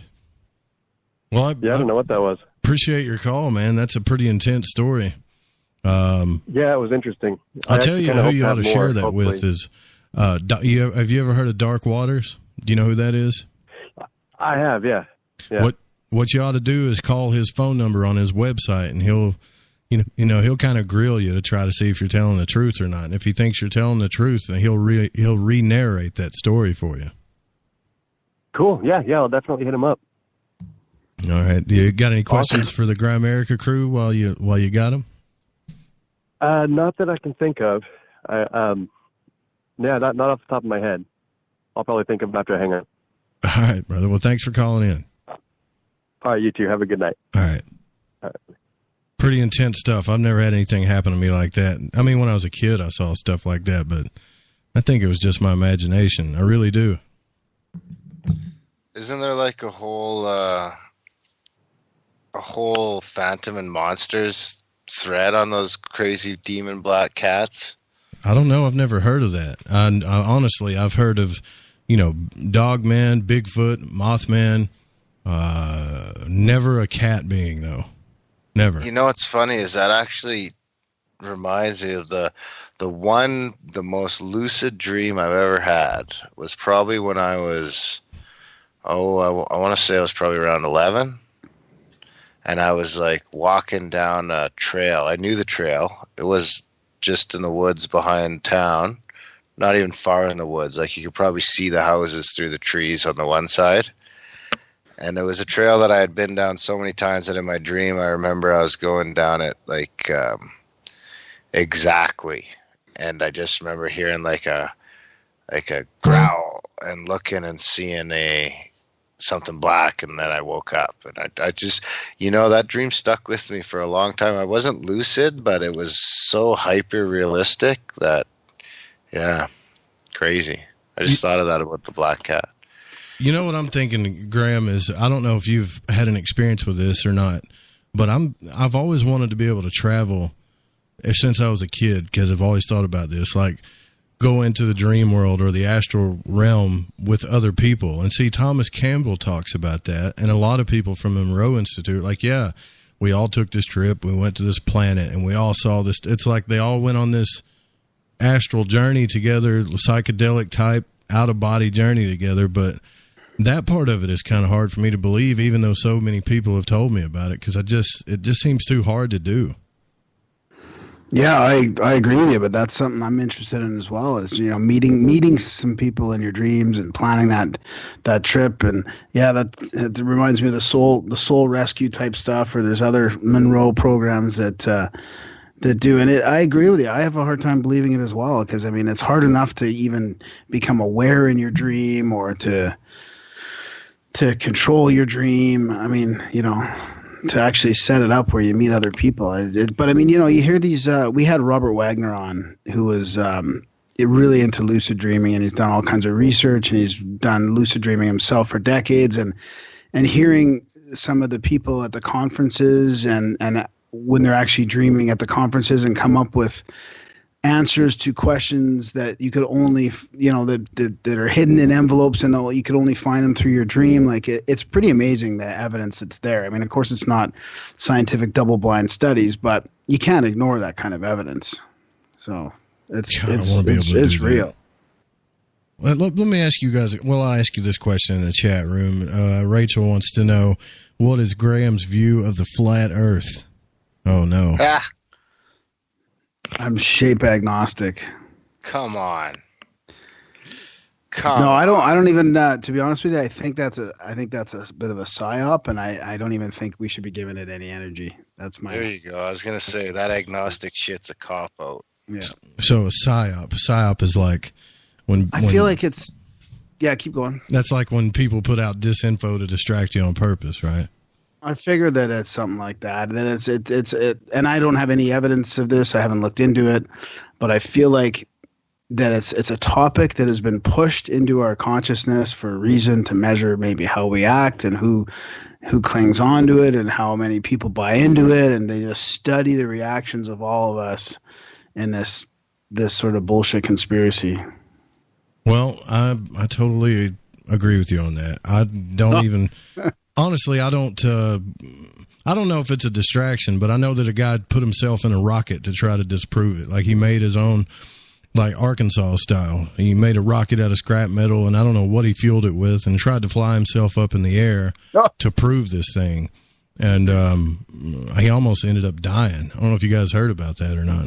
No, yeah, I did hear about that. We were actually going to send a weather balloon up, but I thought, there wasn't much interest in it. Thank God. I think the campaign's still alive, actually, but yeah, we were going to do, we priced it all out, and we're going to send a weather balloon up with some cameras on it, but the Earth's round, man. Get over it. So you don't think NASA's lying about it? Some of those photos. Oh, I'm sure they're lying about all sorts of stuff. I'm sure NASA's lying about all sorts of stuff. But people have known the Earth has been around for about, at least 15,000, at least 10,000 years. The Sumerians knew the Earth was round. The Egyptians knew the Earth was round. Right. Well, have you had a guest on that has really changed both of your minds about something? I don't know. Yeah, I think we have, but I don't know about changed my mind. Well, Randall Carlson has changed my mind on some things for sure. Like, I wouldn't say that he changed my mind that I had a solid belief in another direction, but after a couple chats with Randall Carlson on some of the flood stuff and some of the stuff he was able to present there is pretty undeniable. The Neil Adams episode really stuck with me. I can't think of, it used to be easier before there was so many.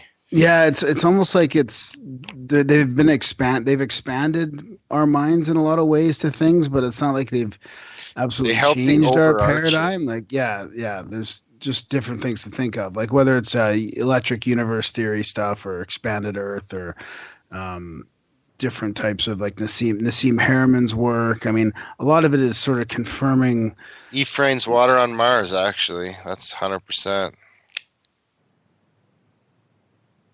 The water on Mars thing, I think, but Hogan was talking about that not a long time ago. And people used to just laugh at him like he was crazy. He used to come on Art Bell all the time, and they would get in arguments about it. And now it's all over the news. But or even what about Cremo?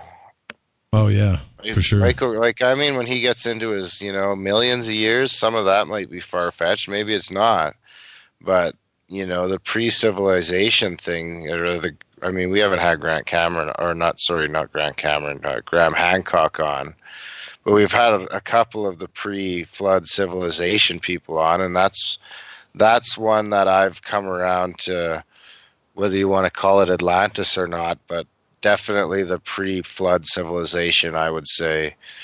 It's not that I didn't believe in it before we started the show. I was just maybe on the fence on it. But after talking to a bunch of different people at this point, I would say that's, 100% undeniable. And I think the science isn't far, or the mainstream isn't far from having to admit it. So where do you guys, if you could pick a guest that you could have on the show that you probably... And, I would say that you think is out of your reach, who would it be? Sometimes I wonder about that, but they never come. You'd be surprised. Yeah, I usually don't answer that, but I do have one now. Russell Brand would probably be my ultimate guess, because he's got a real solid sobriety and a spiritual outlook on stuff, and he's pretty. Yeah, he'd be the guy that I would want. You got one, Darren? Let me think. You guys have already had some people on your show that I don't know how you got them on there, but I'm just saying. Yeah, just keep tweeting or Facebooking, or I'd like to have on, if I could have anyone in the world, probably. That's a tough question. I can't say. Yeah, I think one of the things that's happened to me and even probably Darren too, we talk about the sort of paradigms opening up, is there seems to be an overarching theme that, and it just seems to coincide with how long we've been doing the podcast. But so many, and maybe it's because we're in this little podcast bubble, but so many things seem to be proven to be against the current scientific paradigm, whether it's like Darren was talking about pre-flood civilizations or extended consciousness or UFOs. Like, I keep coming back to that everything seems to be, or how many of these conspiracies are now mainstream. Even 9/11, talking about 9/11 5 years ago is different than talking about today. It being some sort of inside job is just normal talk nowadays. So everything seems to be proving out in a way that we're just fed a bunch of lies, and our cultural paradigm and our scientific paradigm and our political paradigm. It's all just bullshit. It's all BS, right? But yeah. But it gets so deep that I don't know where the line stops. And that's what I'm trying to figure out. I haven't talked to David Icke yet, but a couple of people I've had on that talk about the reptilian alien races and stuff that are working with the government to take over the world. And I don't know, man. At some point you think all this stuff is wild, but when you look into it, really look into it, give it a chance. Maybe it's the human condition that we just start falling for it, or I don't know. I really don't know. Yeah, I'm with you on that stuff. Yeah, for sure. It's tough. Come to think of it, I've been trying hard to get Peterson on for a while now to no avail. I can't get past his publicist. Who's that? Jordan Peterson. Oh, well, Glenn Caston would probably be a good one. He'd come on your show, I'm sure. And we had Glenn on. You had him on? Yeah. I need to go back and listen to that one then, because I don't think I've heard that one. Oh, the intro's a riot. What do you think about his story? I don't want to say. No comment. Well, there's your answer there. See how nice Darren is, right? He's such a nice guy. I respect that. I looked into it too, and I read his latest book, The Alien World Agenda, where the thing about it is, man, is he's got the names of all these races that go way back and all these different types of aliens, and it's a riot. And I'm thinking, how do you know all this stuff? How do you know? I pulled it from this source and that source. Well, science is going to have to play a role into this a little bit to prove it to me. And I hate to say that. I've actually lost listeners over saying that, Well, science isn't supposed to be a religion, and your listeners should understand that you mean the scientific method. Right, exactly. And if we're not going to use a scientific method, then we might as well just, you need to use both. I agree with you 100%. Like when you want to, use the scientific method to, I don't know, do mushrooms really, or let's say, does dimethyltryptamine really take me to another spiritual realm? Well, Terrence McKenna would tell you that it absolutely does. But there's that whole question, just because you're there, is it the mind or is it a real experience? And to him, there's no threshold there. It's the same thing. Yeah, a lot of this stuff. The problem with science is buying and selling it. You can't use a scientific method for a lot of this stuff, and I don't think you have to use scientific method.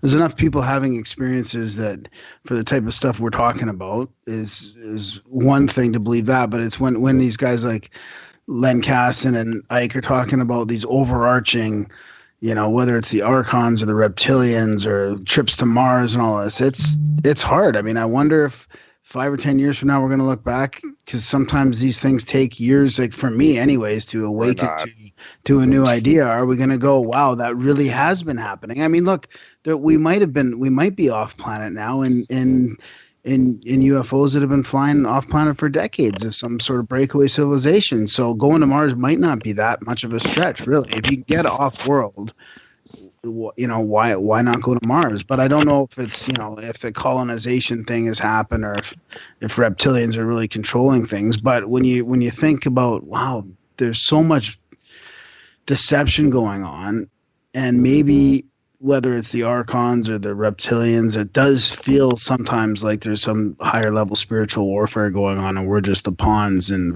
we're just the ones that are, the cogs in the wheel, just keeping things rolling. I think that I don't know what to think about it, because I hate to say that they're wrong. What do you say to that? Well, there's a whole 410 society that will tell you that it's real. Jordan Maxwell, I've talked to him, and man, that lit up a lot of people having him on the show. But when I've talked to him personally off the air, and it just seems like he's telling the truth, that he really did run into these beings when he was 19, and they really told him to look into, Charles Fort. But when you look at those books, the 410 books, all it is just like theory. It's not just questions. There's no, dogma there or anything telling you what's real or not. So I don't know, man. I'm getting confused. I get more confused as I go down this road. Maybe that's the key. I mean, maybe being told to look at those books means keep asking the questions, and stay away from dogma. I mean, maybe that's the whole key. I mean, we really try and not, like, Darren and I especially, I mean, I know we disagree on certain things and all that, and a lot of times I'll come up with these generalizations that are hard to, not necessarily evidence-based, but I feel like we try not to be dogmatic, and we try to just have open minds about all kinds of stuff. And I like to leave the possibility there for just about anything without buying into it dogmatically. I try to be extra dogmatic. Right? Well, it works that way. I think, I don't know. That's why I like listening to y'all's show, man. You guys, if you haven't listened to the show, the Grimerica show, you could just start from the beginning. I know it's hard to do. I want to start from the beginning and go through the journey with these guys. How many episodes you guys got out now? Y'all got like almost 300, don't you? 284 was yesterday. That's not including the black budget feed, so then there's more in there. What is this black budget feed? I haven't really looked into that, to be honest with you. What's that about? That's just, we do an extra 2 shows a month, I think, or so. 1 or 2 shows a month, sometimes 3. Just an extra show we'll do as a reward for the people that choose to support the show, because we don't do any ads, we don't do any paywalls, we don't charge for the back catalog, we don't do affiliates, we don't do anything. We'll put it all out there for free, and if you get some value from the show and some value from listening to it, then we ask that you throw a little value back our way in the form of $1 a month or $2 a month. We've got a bunch of different options on our support page, and we're able to get about 1% of our listeners, a little less than 1%, to help us keep the lights on. So what we do is any donation at all, any one-time donation, any monthly donation.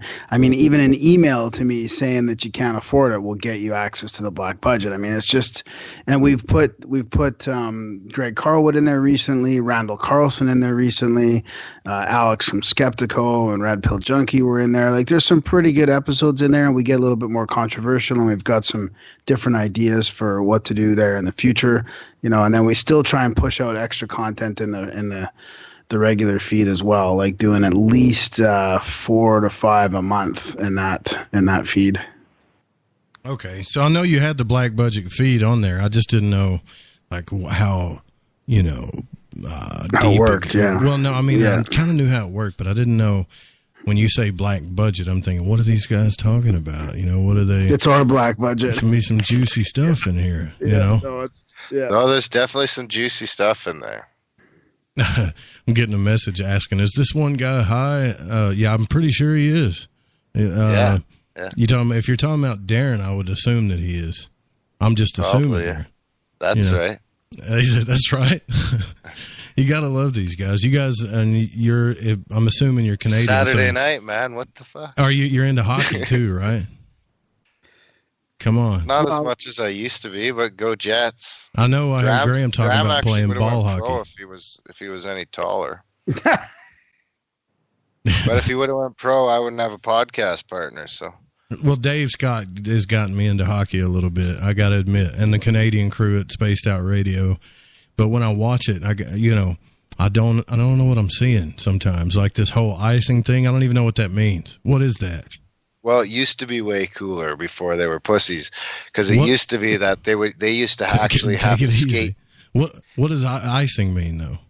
So icing is just, you can't just shoot the puck down the ice just to get out of your zone. If the pressure's on you. But it used to be that you'd have to actually go down and race for it, and touch the puck. And that's when the craziest hits would happen. But they changed the rules because too many guys are getting hurt. So I'm gonna get so now it's just this random whistle, right? Icing used to be like the coolest part of the game, and now it's just a lame whistle. So have you been to the SETI Ranch? I'm assuming, Graham. No, but I wanted to go this year. Actually, I was thinking about going this year. I met a guy the other day at our our UFO group kind of thing, and he told us, I got to get him on the podcast as well, but he told me about his experiences there, and it was pretty mind blowing experiences, and I'd really like to go there. Yeah, I'm going to have James Gilliland on the May the 9th. He'll be on live on Lighting the Void. I can't wait to talk to him because I just want to see one UFO. You know, I want to see one the way you guys have seen it, and I don't think I have. And when I look at his videos, it's like, man, they get fleets of UFOs that come out there, and it just seems so unreal to me. But I've heard it's life-changing. Yeah, exactly. Yeah. I heard you've got, you mentioned that you've got Stephen Bassett coming on too. That should be interesting. Yeah, next Saturday he's going to come on the show, and that's why I wanted to change it up a little bit tonight, because I've talked to a lot of people that are, I guess you can't really call them experts in the fields and stuff, but I think podcasters, especially somebody that's put 300 episodes in, or like Dave that's done so many episodes, I bet you don't even realize how much you've actually learned over all this. If you sat back and thought about it, how much you've really learned from all the guests and conversations you've had. I totally agree with you.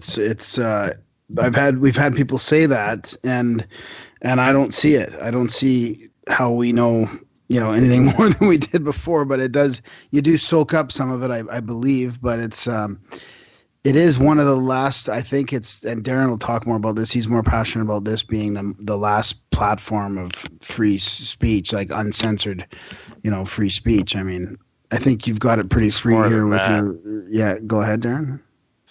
Well, it's not the last platform of free speech. It's the new platform of free speech. Everything else is lost, TV's gone, cable's gone, newspaper's gone. It's all gone.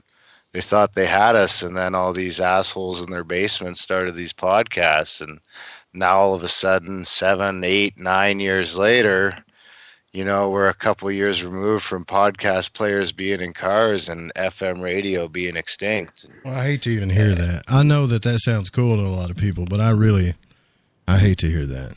Yeah, man. I'm sorry to tell you, but I think you already knew that. Mm-hmm. And I think everyone did. And I mean, even the people that are in radio know it's coming at this point. And that's why they're starting podcasts and internet radio, and this internet radio that can become a podcast and be on demand if you want it to be. Because if it's not on demand, then it's not going to be relevant anymore. And that's just the way it's going to be. And I think, I think TV's next. I think as soon as they figure out a way to compress video, so that because the beauty about podcasting is they can't stop me. They can take me off of iTunes. They can't stop you on your website, though.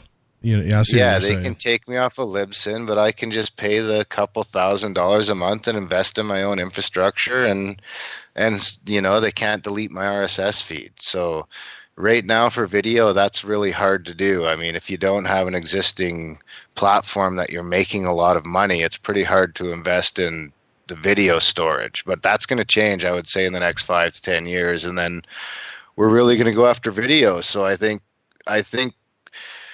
that's where I think that, and say what you will about Steve Jobs, but I think one of the biggest ways Steve Jobs changed the world that nobody's really talking about yet was when he decided to keep podcasts all in the same bucket, all in the same area, all in the same thing, and people were pushing for it to be, if you were NPR or ESPN or Fox or whatever, you're a pro podcast and you're in a totally different thing. And if you want to get to these independent shows, you've kind of got to dig down to find them. And that didn't happen. They put them all together. And now you look what happened, and it's like 9 out of every 10 of the top shows in the world are independent, and independent has, and that number is growing, and independent has won the day.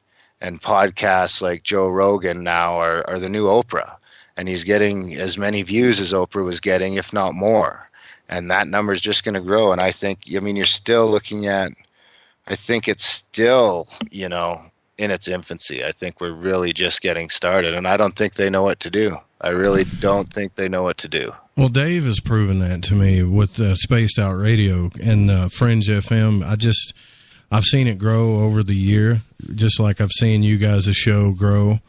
And, you know, Dave and I both, we want to try to help terrestrial radio, actually, and get it. I don't know. I still have hope for it a little bit, but we want to try to help it and get it back to the way it used to be. Because think about it, man. I'm not one of these guys that think the world's going to come to an end, but, you know, radio waves themselves, we call all this stuff radio, but real radio waves, if everything goes down, if the infrastructure goes down, you can still blast radio waves, short wave. Yeah. You know, you can get nerdy, man, and get an antenna up and go. Sure, yeah. Or you could make mixtapes and hand them out down at the supermarket, or right. You know, that's in a lot of ways. That's why when you start looking back at, you know, you start getting back to World War II and in around there, and everything gets pretty sketchy because there was no platforms like this. You know, the only guys talking about anything outside of what you were hearing on CBS News or the 3 news channels was the guy tucking shit under your windshield wiper. What happened? So I don't want to, I know you guys it's late for you guys, and I didn't even talk to you guys about coming on the third hour, but what do you guys got coming up in the future before we let you go here? We got, you mean for shows and stuff? Yeah. Yeah. Well, we got Jason Louv coming up for sure. He's coming up very soon. We're going to be releasing soon a great podcast with Leslie Keene and Alex Sakaris from Skeptico. We really pushed Leslie on the whole disclosure thing, and trying to push the envelope a little bit as far as why did the government all of a sudden allow this information? Or maybe she says that they didn't allow it, but why have they allowed this information out all of a sudden about the DOD investigating UFOs? And then we've got Superman next week. Yeah, he's being released too. He's a native hip hop artist. And then we've got a couple recordings coming up about free energy and another one on geoengineering. Climate change. So yeah, lots of good stuff booked. What do you guys think about that? About the, we've beat this horse into the ground, but I got to ask you, what do you think about the December disclosure release to the stars, all that? Well, I'll ask you, what do you think about the New York Times? I think it's a distraction, just to be honest with you. And I've had people, like big name people in this field, tell me I am crazy, that this is a great thing and I should be celebrating and stuff. And I'm kind of happy that they admitted it, but I think it's one of those half-truth type admittances where they want me to jump up and down because they gave me a piece of a cookie. Meanwhile, they're eating the whole batch back there, and they want me to be happy about it. That's kind of what I think as well. And there's going to be some benefits from it, though, too, because we're already seeing serious news stories come out about UFOs now, which is not part of that, not linked directly to that, but it's happening. Like the culture is changing in the news, it seems, where they're not just playing X-Files music in the background and putting out ones that are already proven to be false. Like, before it was just ridiculous, the coverage. Now it does seem like they're treating it a little bit more seriously. So hopefully that continues, because that could really change as well. Yeah. Your thoughts, Darren? Yeah, I don't know. I think it was either a distraction or, I think that's all it was a distraction. Or maybe they were hoping it was going to catch a little more steam than it did. Tough to say, but whatever it is, it seems to have fallen flat on its face. Whoever keeps calling in with this number, I think I know who you are. I'm not going to answer it. So quit tying up my phone lines.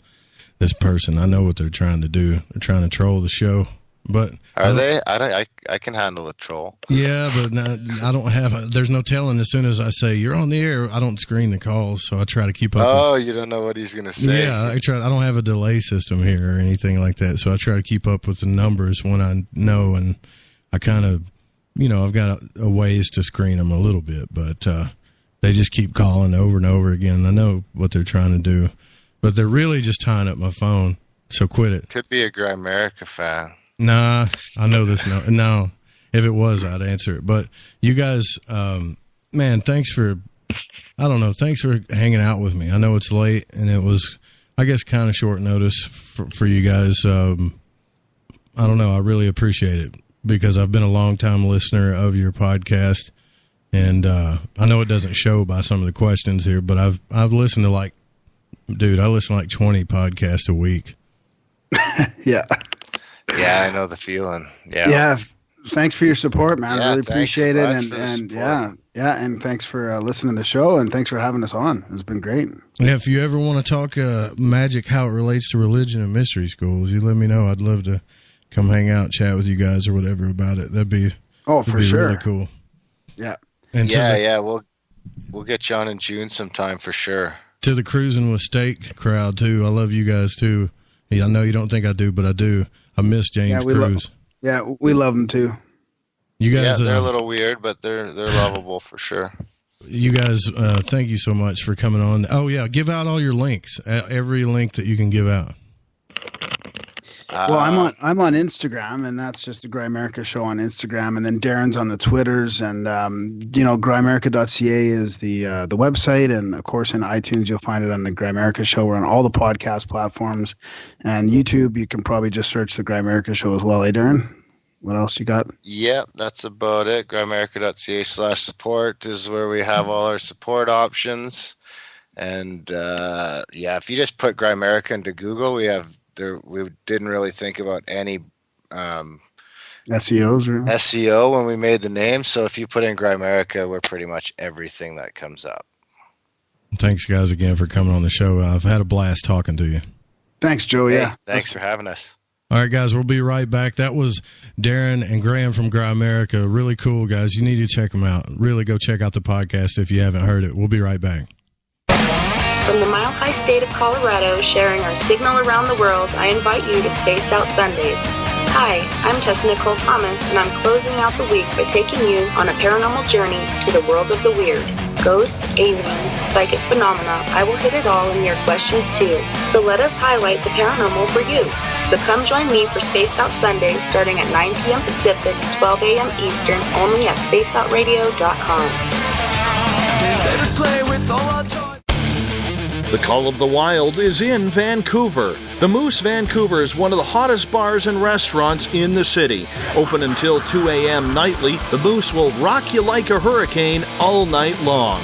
Great food with everything on the menu at $6.95 near the corner of Nelson and Granville. Get your horns up and come rock with us. The Moose Vancouver, the official rocking bar of Spaced Out Radio. A timepiece is a reflection of who you are, and what better way to show off the real you than with an Escape watch? Escape is a lifestyle brand accessorizing your days and nights. Choose to escape and create the life of discovery that you deserve. Dream, play, unite with your own personalized Escape watch. Head to escapewatches.com. There is no time like the present to enjoy your escape. Use promo code SMF2017 for your 20% discount today. Are you tired of being blocked, shadow banned, or placed in jail for simply posting your thoughts on social media? Social Media Freedom can take care of that for you. Social Media Freedom is the newest and one of the best free new apps that allows you the freedom to post what you want, when you want. It takes seconds to download from your app store. Come join the tribe at Social Media Freedom. It's time to set yourself free. Coming September 28th to the 30th, it's our first annual Caribou Paracon, put on by Spaced Out Radio and the Canadian Society of Questers. 3 days of paranormal, supernatural, and spiritual knowledge in the beautiful 108 Mile Ranch, British Columbia.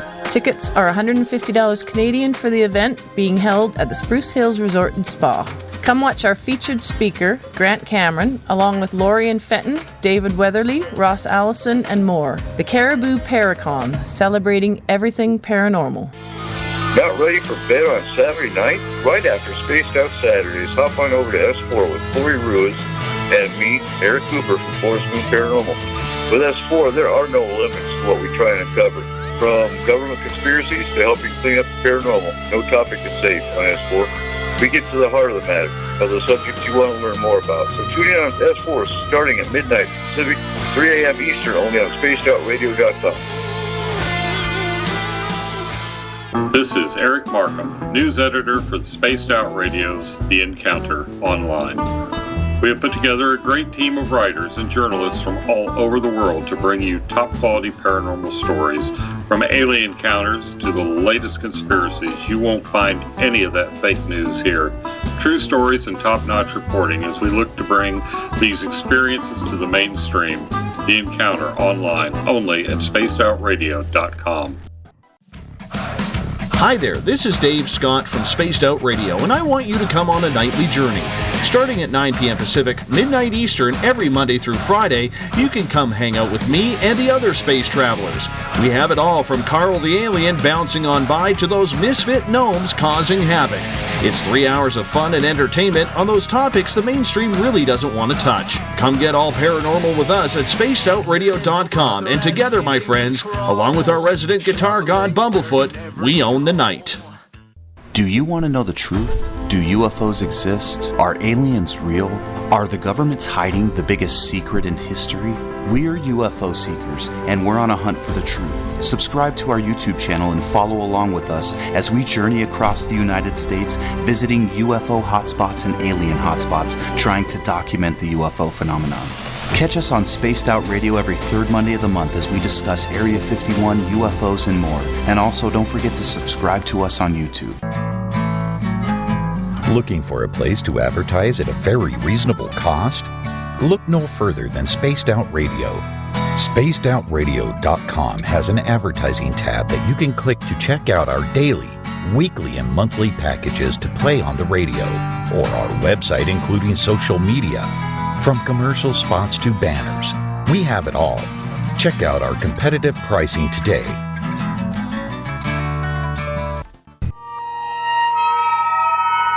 You hear footsteps in the empty room above you. A rocking chair begins rocking by itself. Don't be afraid of the things that go bump in the night. Reach for Spirit Storybox, the iPhone app the Huffington Post UK called the only ghost hunting app you will ever need. Spirit Storybox. The spirits are telling their stories. Are you listening? Visit purpleplates.com today. For over 40 years, the Purple Energy Plates have been delivering amazing results for their many customers. Inspired by the great genius Nikola Tesla, the harmony, healing, and energetic effects of the plates have proven over and over to be beneficial and often miraculous to thousands of customers. Check their site for daily specials and choose from their many energy products. You won't be sorry. Visit them today at purpleplates.com. Are you an experiencer? Have you had run-ins with strange creatures you can't explain? ETs, Dogman, Bigfoot, werewolves? They're enough to scare the daylights out of anyone. Hi there, I'm Butch Witkowski from Euphoria Cop. And on the last Monday of every month, you can listen to me and the host, Dave Scott, talk about the weird and the strange being reported on Spaced Out Radio. I'm going to bring my investigations and sources, you bring your experiences, and we'll figure out the rest together. Strange Days on Spaced Out Radio. Come tune us in at spacedoutradio.com. The opinions expressed by tonight's guest do not represent the opinions or position of Spaced Out Radio, syndicated carriers, or anyone associated with SOR Media. Listener discretion is advised. Want more information about our programming? Check out spacedoutradio.com. You can follow our host, Joe Rube, on Twitter at Lighting the Void. Call in to tonight's show at 501-777-5631. Now, entering the radio ring from Arkansas, Spaced Out Saturday host, Joe Rube. I love how Bob says Arkansas. That's really cool.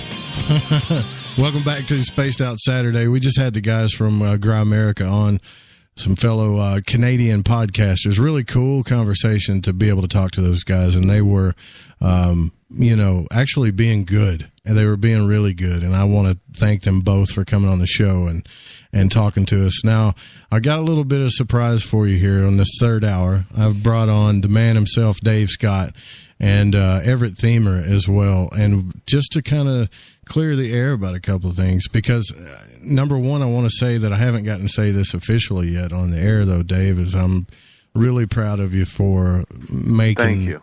I can't even say it for when you set a goal and you made it, and that just not a lot of people can get to that point, including myself. So I am very happy for you reaching this goal with the new studio and all the stuff, man.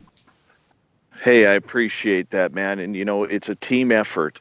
And when our investor was looking into things on why we need to get this going, he did look at the weekend show. He did look at, the listeners. He looked at the interaction that we are having for people. So everything that the audience has done, everything that you have done, Joe, everything that Tim Doyle has done on the website, Amy Martin has done behind the scenes, Abby and Everett and Preacher and Eric Cooper and other people like that who've all chipped in really deserve just as much accolades as I do. So I'm not taking the full accolade on this. It's really a team effort, from everybody, including the audience, those in the Spreaker chat room, the SOR Space Travelers, the Periscope crowd, the Twitter crowd at hashtag Spaced Out Radio.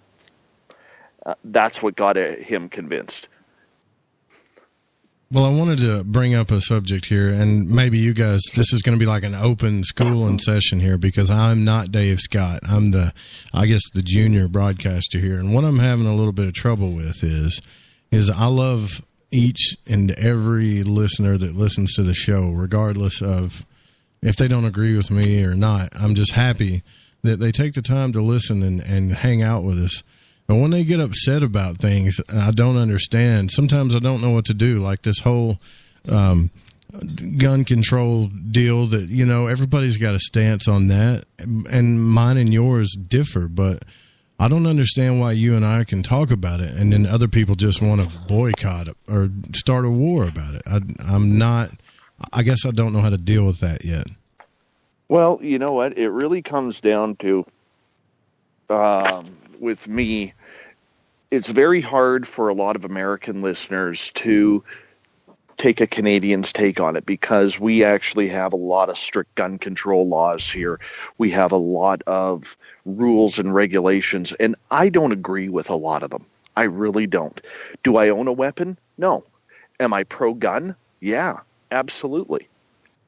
Do I think the AR-15 is the problem? No. It's obviously the shooter. But up here, there's rules, regulations, and everything that goes along with it. I'll give you the perfect example of a law that I think is absolutely stupid in our gun control laws here. Okay? And that is with handguns. So, for instance, handguns are considered a restrictive weapon in Canada, which means you can only use them at certain places, namely firing ranges. So let's say you have a hunter who is being stalked by a pair of cougars, and those cougars are within 20 feet of you. A bolt-action type rifle is too slow to act on those cougars. Mm-hmm. A handgun would work perfectly. However, they're banned for hunting. All right? Yes, the bad guy is always going to get the gun. The bad guy is always going to get the gun. But the point that I was trying to make on the air, and certain audience members didn't appreciate it, was that they were thinking that I was absolutely anti-gun, which is not the case. I like guns. I like firing guns. Bazooka Joe, my Sasquatch guy, he's got like 35 guns. And him and I go out in the forest, he's armed. I'm happy about that. Will I be getting my own firearms license? Absolutely I will. Look where I live. I have to. It's just downright safety, but there's a really fine balancing act, because a lot of Americans, from what I have noticed, don't think you can have sensible gun control and sensible gun laws without taking away the Second Amendment. And excuse me, I've had a cough all day. Yeah, but your big thing has been the automatic weapons and stuff, right? I mean, absolutely. Absolutely. And, I really, I don't need an AR-15. Would I like to have one? Sure. Are they legal in Canada? Yes. Could I buy one? Yes. Do I need one? No. No, I don't. Right? I guess what I need to do is, and this is, like I said before, a lot of you guys are taking this journey with me because I'm learning how to deal and cope with stuff. I want every audience member to be happy. And that's an impossibility, I think. It is a huge impossibility when it comes to the audience. And, people may not agree with me, but, Everett's on the phone here and Everett can attest to this. Okay. When I get off the air, if somebody is pissed off at me or I've pissed someone off, I'm bothered by it. Mm-hmm. I can't show that on the air. I can't, but it bothers me. But as Everett says, and Everett, you can chime in here anytime. All right. I cannot be held accountable for not pleasing everybody. And that's the tough part. As a radio show host, you want everybody to like you. You could get 100 compliments on how great your show is or what a great host you are. But that one person who comes in and says, you suck, it can hit you hard, especially if you have had a bad day. So let's say you have one of those days where everything goes wrong, and then someone comes on and says, stop wasting my time. You are garbage. You are not worth the effort. Why don't you quit? It sucks. Yeah, it hurts. But the problem with that is if you're making everybody happy, you're not challenging your audience. And that's something that more personalities, more people in media need to do. In return, people need to be able to accept being challenged and have a discussion without, immediately going to insults and blocking people on Twitter or Facebook or that kind of thing. But if you are pandering to that point where you just want to make everybody happy, then what is the purpose of the discussion or the talk? Because you're just pandering to kind of walk a middle line where you don't encourage any discussion or debate. And that's a very good point. I mean, Joe, you have to understand, our job is not to pander to people. Our job, and this is a good point that Everett reminded me of, our job is to sometimes ask those controversial questions, to dig into what pisses people off, what grinds their gears. We're not all about sunshine and roses. Yeah. I'm going on this truth journey here is all it is. I want to figure out some things and I want people to go down that road with me, and that's it. That's all. And, the other day I made a comment, I think I made a comment when I was talking to Greg Carlwood about, everybody that wants to do their own podcast, I think you should. But all I was saying is make sure you put your heart into it. Don't, because I made the mistake of worrying about being relevant right off the bat. And that's the worst thing you can do. Put your heart out there, be yourself. And just saying that offended somebody. Yeah, and you're going to get that because a lot of people only hear what they want to hear. And I mean, you can go and listen to other shows, you can go listen to other appointments, you can listen to other opinions, and if it doesn't resonate with them, they're only going to hear what they want to hear. It sucks. There's nothing you can do about it, but throw your hands up. And if that person or people try to make fools out of you or they don't want to listen, well, that sucks. It does. I mean, the one thing that I have learned through this is, and it's so difficult, is everybody thinks you're their friend. Yeah. And this is getting personal here, okay? And this isn't to slight anybody in the audience. This isn't to slight anybody who's listening or any guests or anything. Okay? But everybody thinks you're their friend because they have made an emotional commitment to you. And they have made an emotional commitment to the show, whether it's us, whether it's Coast, whether it's Heather Wade, whether it's Keith Rowland, whether it's Jimmy Church. It doesn't matter who it is. People make an emotional commitment. And when they make emotional commitments, they tend to think that there is some strong bond and friendship there. And really, we're doing a job. Most of us are doing an unpaid job, but we're doing a job.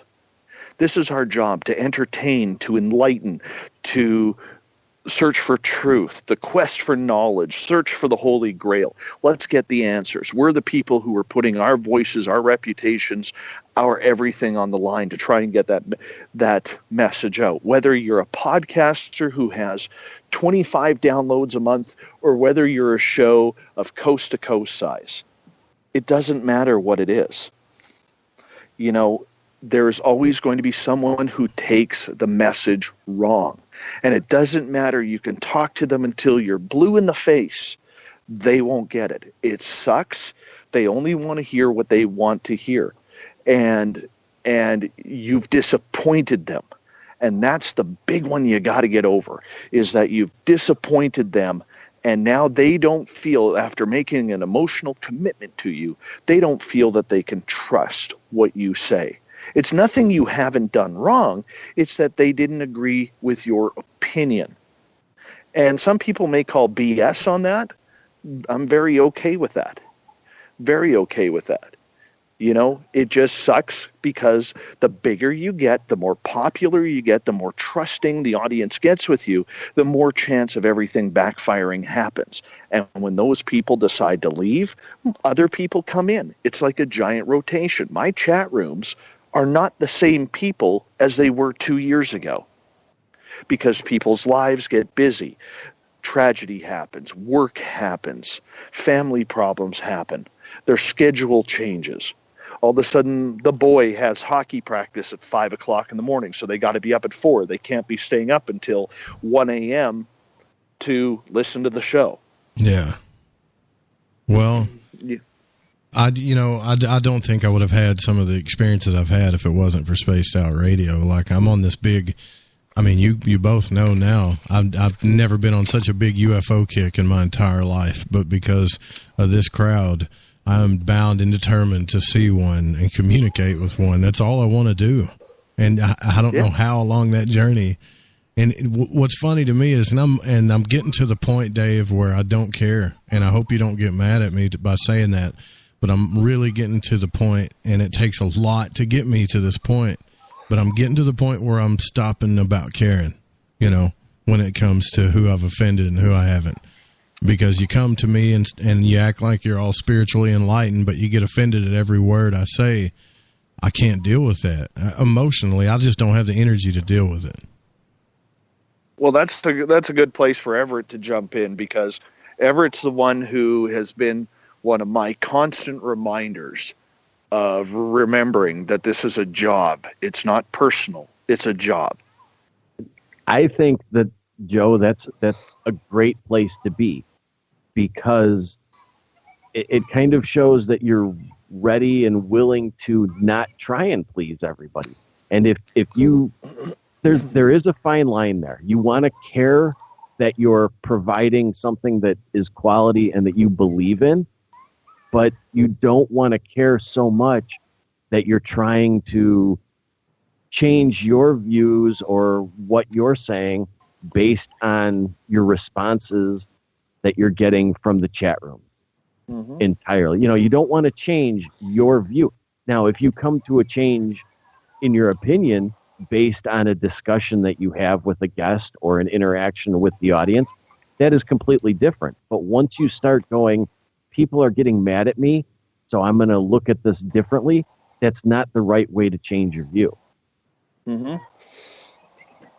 Yeah, I see what you're saying. Because I'm not going to change my plight, that's for sure. I didn't realize how sensitive I was to it because I've always been known as this guy that doesn't care anyways.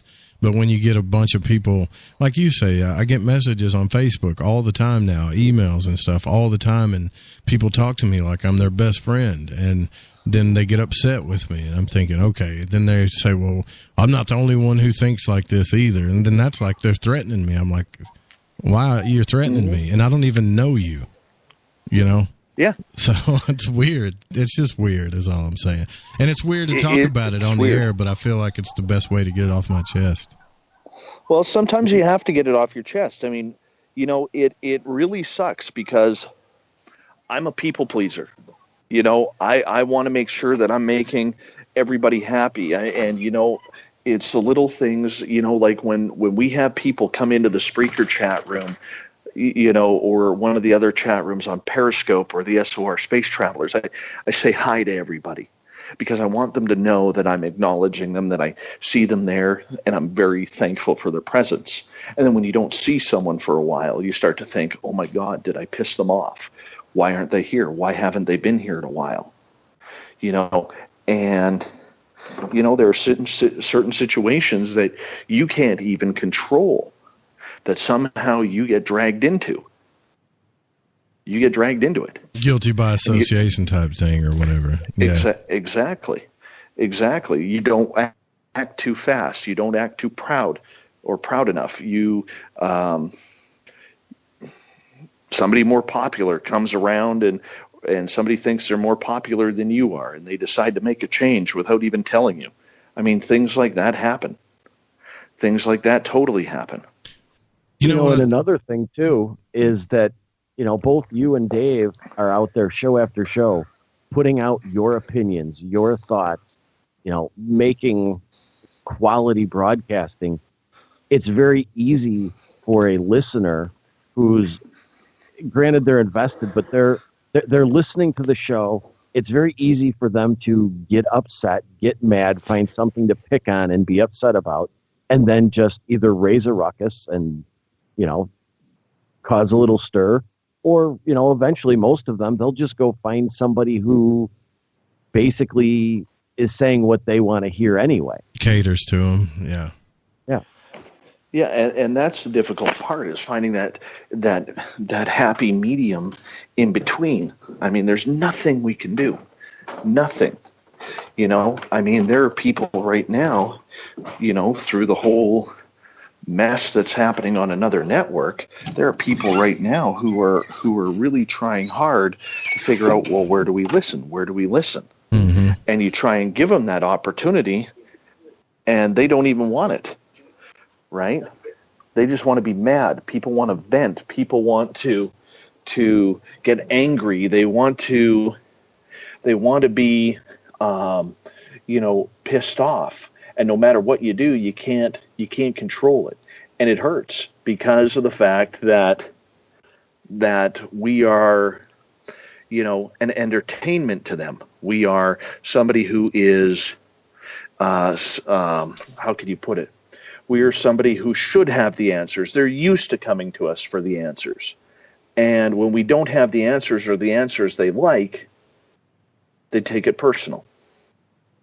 The biggest thing that I have a problem with, and this is where you and I differ on things, Dave, is I will listen to anybody's story. Like I will listen to anybody's story because to me they could be telling the truth, right? But I like to dig and find out, you know, if I can use the scientific method or whatever I can do to validate that story, right? Mm-hmm. And the best. And that, to me, it has lit up. So I'm talking about book-sized emails because I have tried to find a way in my mind to validate it, but in their mind, I'm trying to disprove it. Or because I want proof, I'm trying to disprove it. And it just lights a fire underneath them. Mm-hmm. Well, and it should, because there are a lot of people out there like me who have had experiences that it's easier for somebody like me to believe someone's story than it is for, say, you who hasn't had a UFO experience or an alien experience or a Bigfoot experience. You know, And when it comes down to it, I mean, you and I will, we disagree on this part. I can tell you this, we disagree on this part. I am someone who I tend to lean towards believing the story because of what I have experienced. A classic example of this, and this isn't even one of our guests, but if you go back to the old Stan Romanek video where he has the gray alien appear at the window, I have argued so many times about that, where people are saying, that's fake. You can tell it's a puppet. You can tell this. Well, the exact same thing happened to me with Carl. Right. Who am I to sit there and say that that's fake? Or the big part that you and I disagree on is proof. What is proof? You want more of a scientific matter. I prefer the person who is telling me because I can connect with them because I've had maybe something similar happen. So the path that you are going on is not wrong. The path that I am going on is not wrong. The path that other hosts are going on are not wrong either. It's about how we open up our minds to the plausibility and the possibility of how does it happen? Why is it happening? And that's where I think everything gets a little bit convoluted. But granted, go ahead, Everett. I was just going to say that as much as people try and apply science to many of these things, and that is a valid path. I hate to sound like I'm walking the middle line here, but I think there is something definitely telling when you collect all of the experiences together, whether it be a sociological science or experiment or proof, but there is something to hundreds and thousands and tens of thousands of collected experiences. And whether you can apply science to that or not at this point, to me, doesn't entirely negate any of it. But knowing is the best thing to do, in my opinion. Knowing, not believing. And that's the thing. When I grew up, if my dad did something, and I told people this, he used to jack me in the face for it. Are you calling me a liar? Well, no, I saw, this is what you said, Dad, And then, I just grew up by a pretty hard guy, but then I learned not to question people's integrity. And it took me a lot of getting over that, because everybody's got childhood stuff they got to get over. It took a lot of that to come out and say, I want to see what you got. Just you telling me this. Like, take, for example, Dave, I don't question your integrity at all. I really don't. But that picture of the fairy you say you don't want to show anybody, I want to see it. Mm-hmm. Mm-hmm. Not because I don't want to disprove you, because I want to know. You see what I'm saying? Oh, absolutely. Absolutely, I do. I totally get with where you're going. I just have, there's a real trust factor that goes along with that. You're a guy I trust. I would send it to you, no problem. You're a guy I totally trust on that, right? But to release it to the public, look what happened, and look at the barking and the drama that the ghost picture turned out to be. That was my test, because to me, that was absolutely conclusive. All right?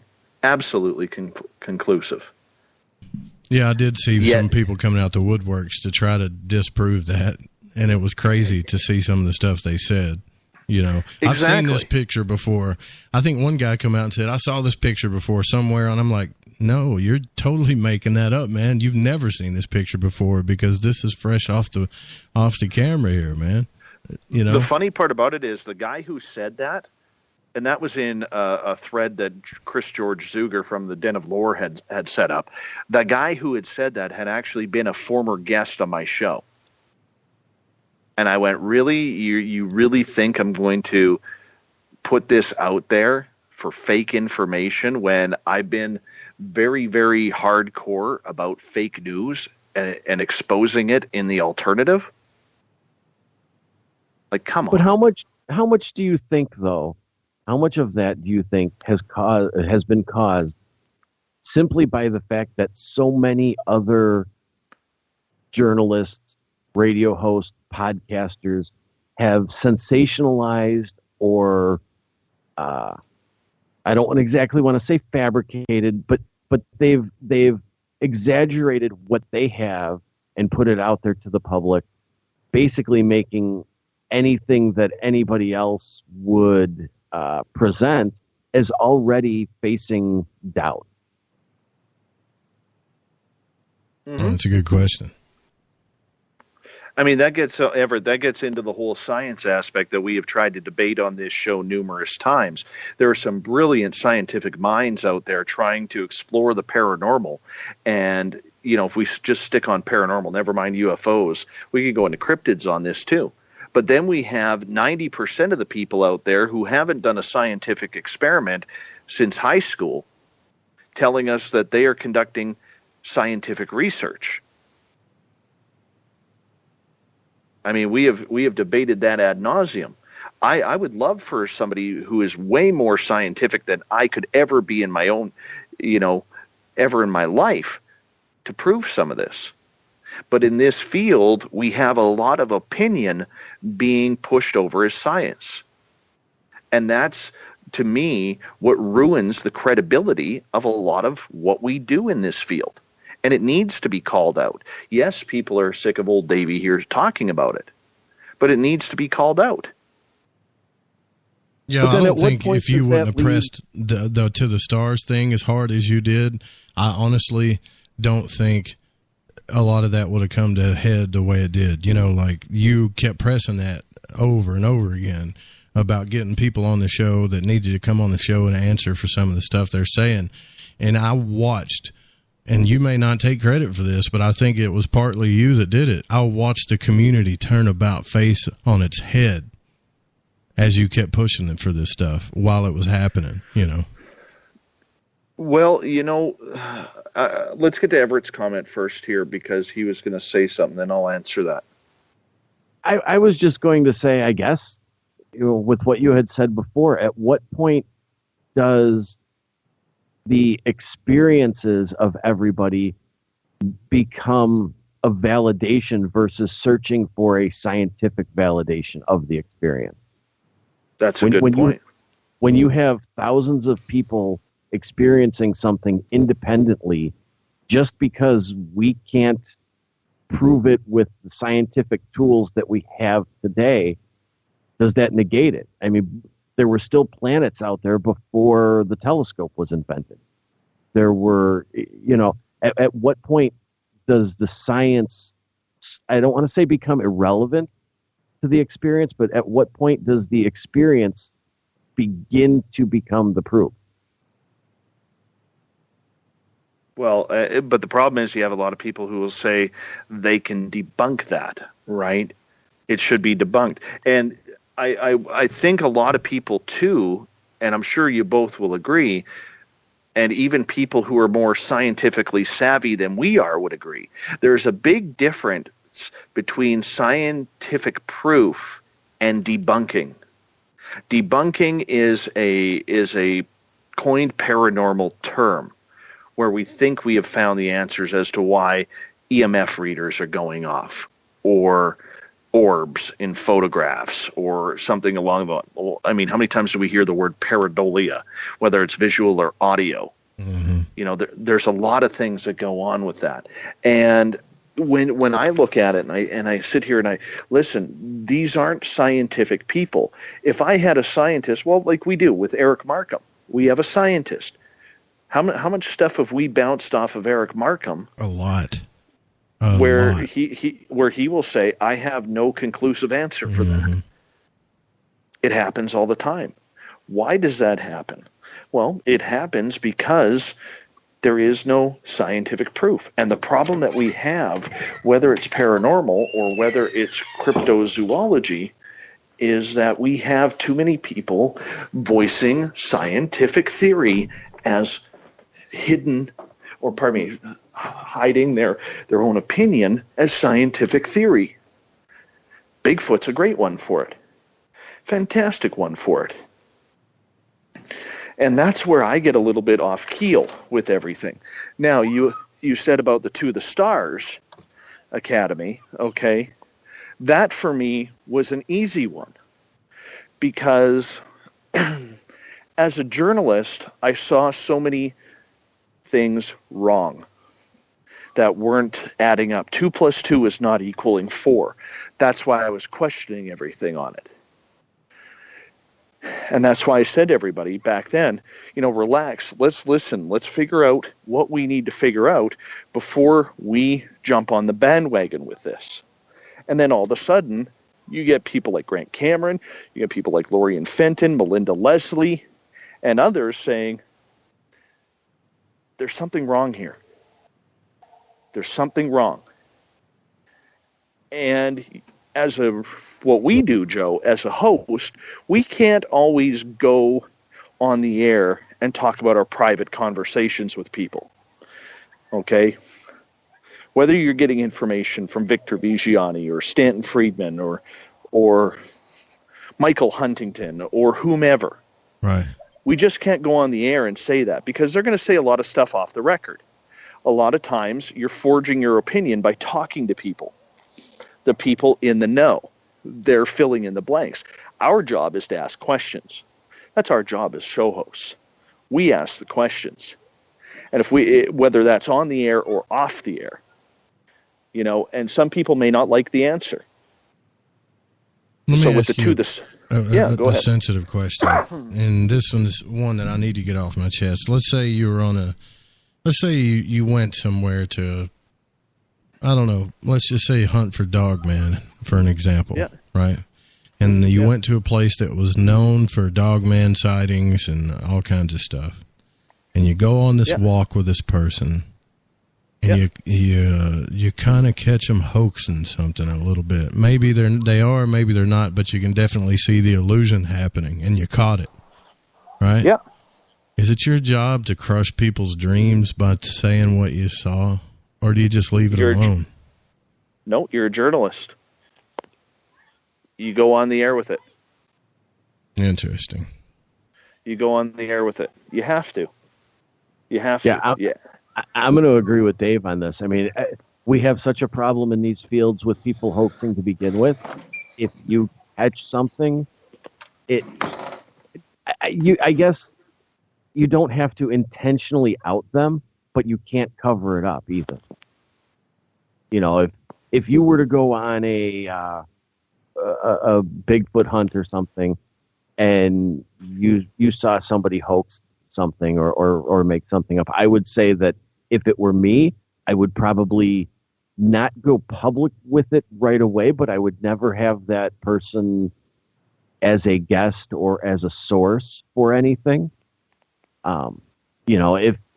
If they ever managed to get on the show, it would certainly be worthy of a fair question. See, this is where I have a problem with and when I say scientific thing, it's not about that. If I can look at that picture, Dave, and make up my own mind, that's all I'm saying. There's nothing real scientific about that. I guess I just want to see it. But if I crush some spirits by saying this stuff, then I'm going against the soft story, and then I become this guy that doesn't believe anybody. No, well, you walk a fine line, Joe. I mean, our job as hosts is to be apolitical, asymmetrical, down the middle. We're the referee. We're the referee in football. We're not supposed to, that's why the referees wear black and white. Is we're supposed to be able to call both sides. You know what I'm saying? And that's what it really comes down to, is we're supposed to call both sides. And that. Oh, go ahead. No, please go ahead, Everett. I was just going to say that, that comes down to, I believe in the experiences, but I don't believe every experience is real. And there is a balancing act there, where you do have to sort out some of the experiences and let them fall to the side, but that shouldn't affect your opinion of other experiences. Does that make sense? Yeah, it does. And I'm just asking these questions openly on the air because some of the guests that I have coming down the line, I'm trying to figure out how to approach certain things, because some of these people have been talked to over and over and over again, and you hear the same stuff. And just like when I had Stanton Freeman on, I got a lot of good feedback from that show, but I wanted to try to talk to him about some things that I felt nobody, or maybe a different approach, you know? Well, you know what? And you did a great job with Stanton. You really did. You hit that one way out of the ballpark. You know, I'll give you an example of where I got caught recently. Okay. When we had David Sarita on the air, and he started peddling like we were an infomercial about his $2,000 staff that he is selling, magical staff that he's selling. I should have cut him off the air. Instead, I let him go. And it was wrong of me to do that. That's why I started hour 3 up, and I said, look, I apologize to my audience for the telethon that this became. That's not what the purpose of it. I thought we were going to be talking Area 51, disclosure.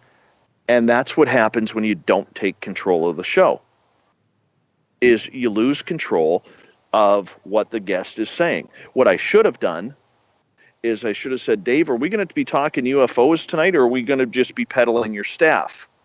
Because if we're peddling your staff, I got to let you go. That's what I should have done. You know, but then you get into the whole common courtesy. Well, geez, if I piss off this guest, he's going to go tell people, oh, don't go talk to Dave Scott on Spaced Out Radio anymore. And all of a sudden these emotions start going through your head, where instead of just growing the balls to say, yeah, I'm not putting up with that. I'm not putting up with that at all. Will I bring David Sarita back on the air? Not after that. How can I? How can I? He wasted my time. He wasted my audience's time by turning it into an infomercial. Now, that isn't anything against the guest. It's against what he talked about, right? And you just have to be able to bark up the tree when you have to. I had a guest. Here's an interesting story that you don't even know yet, Joe. I had a guest a number of years ago when I was still on Blog Talk Radio. I have one rule. A lot of people may not like this rule, okay, but I have a rule. For any author who comes on Spaced Out Radio, my rule is I don't read your book for a couple of reasons. It's not because of research, because we research every guest, every show.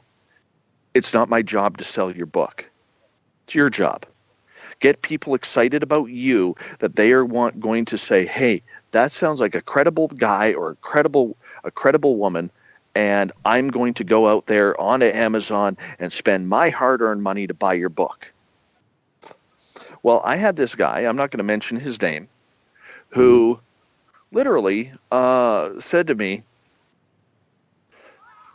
about 30 minutes before the show, he finally took my call to confirm he was coming on after trying him for 4 hours.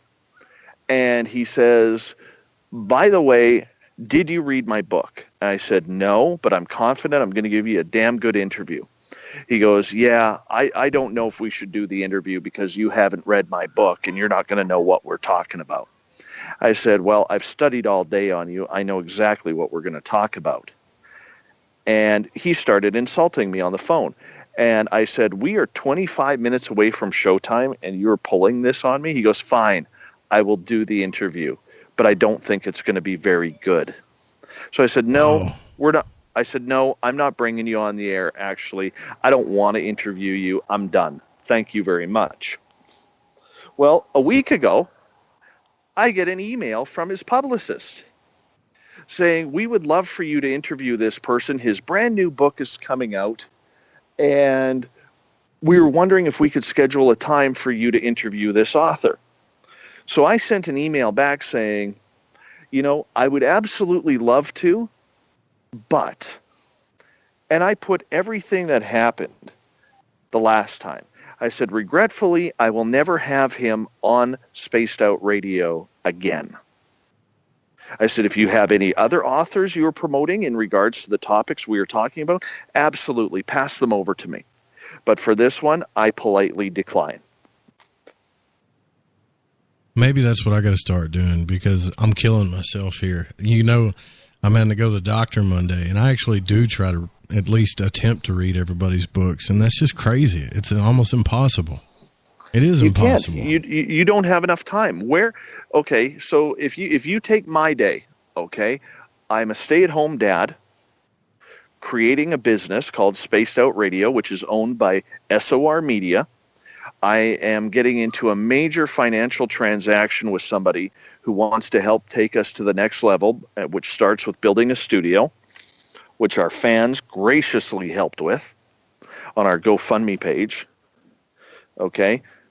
If SOR went belly up tomorrow, okay, something tragic happened where it went belly up tomorrow, who's on the hook for that?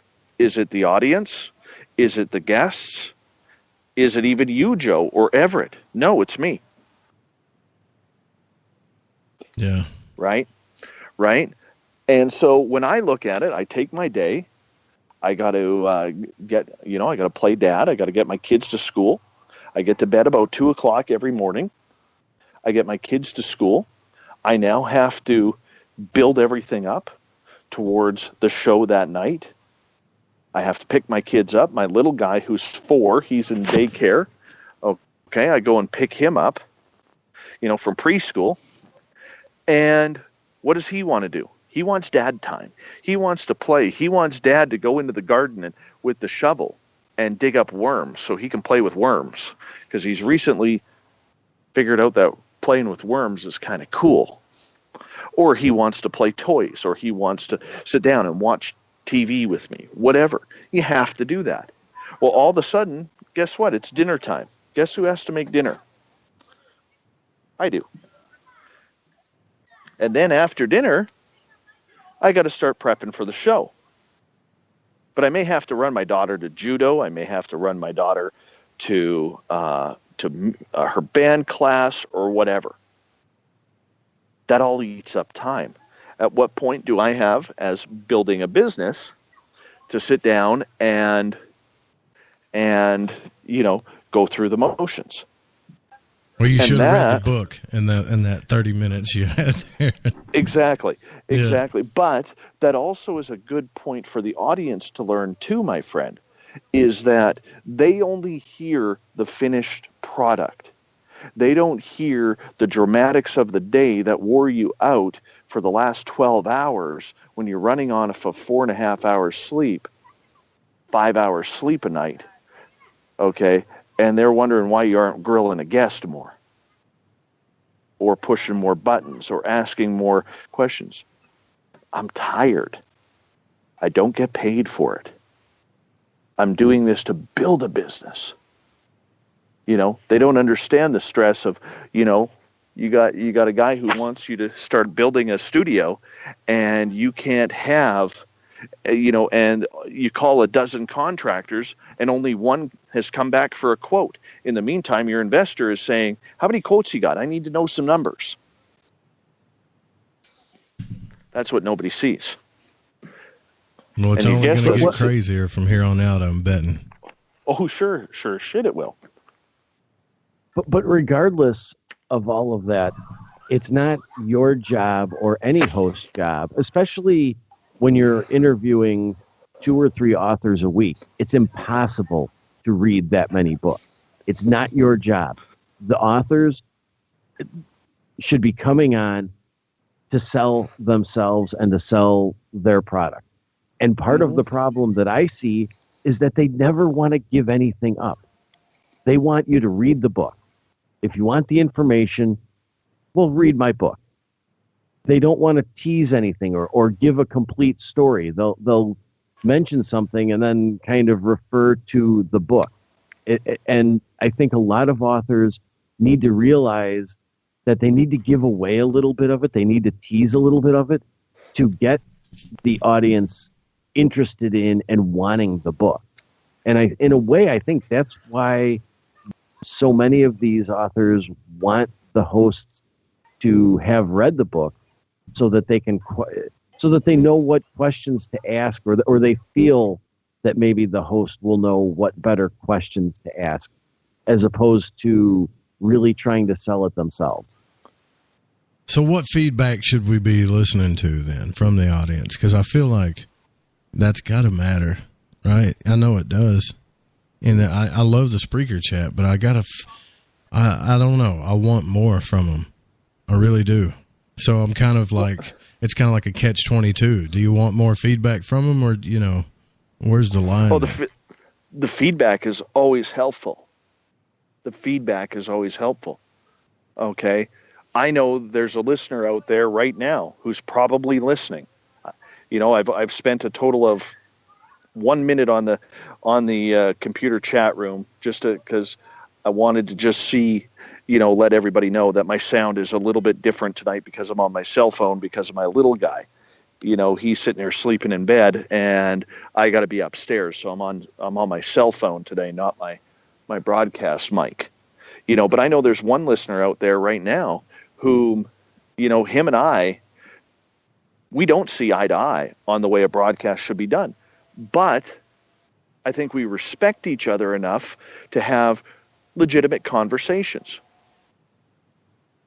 and legitimate topics and legitimate explanation as to why I do things comparatively to how you do things, Joe, or how, you know, Jimmy Church does things, or George does things, or Clyde does things, or Heather does things, or the way Art used to do things. You know, we're all different. We're not going to please everybody. We're not going to win everybody over. The only thing that we can do is our best and be as prepared as we possibly can, be as professional as we possibly can. And, you know, certain shows are going to sound different.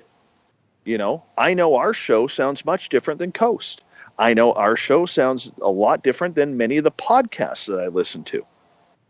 Our show sounds a lot different because it's live, whereas a lot of podcasts are recordings and they're edited and the errors are taken out or sentences re-recorded. So there's a lot that goes into it. But when you're having a live show and you're trying to interact with your audience and you're trying to do this, sometimes it gets overwhelming. Sometimes you miss what the guest is saying. Sometimes you miss a question. Sometimes you don't get the point. Sometimes you look stupid. I can tell you right now, last night, and Everett can attest to this, after the show, I was so pissed off about the show because I literally graded myself as a C- to a C, a low C last night. I haven't had a show that bad in ages. It wasn't anything our Keith Andrews did. I just, no matter what I did, I couldn't get a sentence out. Everything I was tongue-tying. And to me, it was an embarrassment of a broadcast. And I even told Keith that. I said, Keith, I'm sorry. You did not get my best tonight. I'm embarrassed. I said, you were phenomenal, Keith. You know? Well, I feel like, you know, I've talked to you guys. I guess I can say this on the air. You know, running 2 shows and a network and everything, it's a lot of work, but I'm not here to complain about it. But I will say this, that from this point on, I've, you know, now that I've got to go to the doctor because it's even causing health issues with me now, I feel like I've been holding back, and I'm not going to do that anymore. I'm not going to get all Howard Stern or nothing like that, but I feel like if I'm going to take this much riffraff, then I should be able, then holding back. I'm doing myself a disservice by holding back from what I really want to make this show into, you know? Yeah, absolutely. As you should. It'll define who you are. And we all have that epiphany. And, you know, I had it. Other people have had it. Everett has been there, you know, for me. The preacher has been there for me. Other people have been there for me. Few of them are listeners, you know, and we have to be able to bring it. And it's hard to bring it every night. It really is. It's hard. It's not fun. Well, I hope I'm not scaring you by saying that I feel like I'm holding back, because I have been holding back for a long time, because while I've been broadcasting, I've just been kind of taking notes this whole time, but I'm done. And from here on out, man, I don't know, you guys will see. and it's going to be different, and it's going to be, I think you're going to like it a little bit more. It's going to be personable a little bit more. I respect everybody. I respect every listener, and I respect every guest, but I'm doing this to get to the bottom of things, and I feel like I'm holding back on that. It's time to stop. It's time to get somewhere with this stuff. That's a good attitude to have, because I think the listeners are smart enough to know the difference between a host who is kind of asking just the general questions and then the host that really has a passion and wants to know. And I think that if you quit holding back, I think that's a great thing. I mean, I don't ask questions anymore, because 4 out of 5 questions I ask somehow get me blocked, banned, or kicked out of something.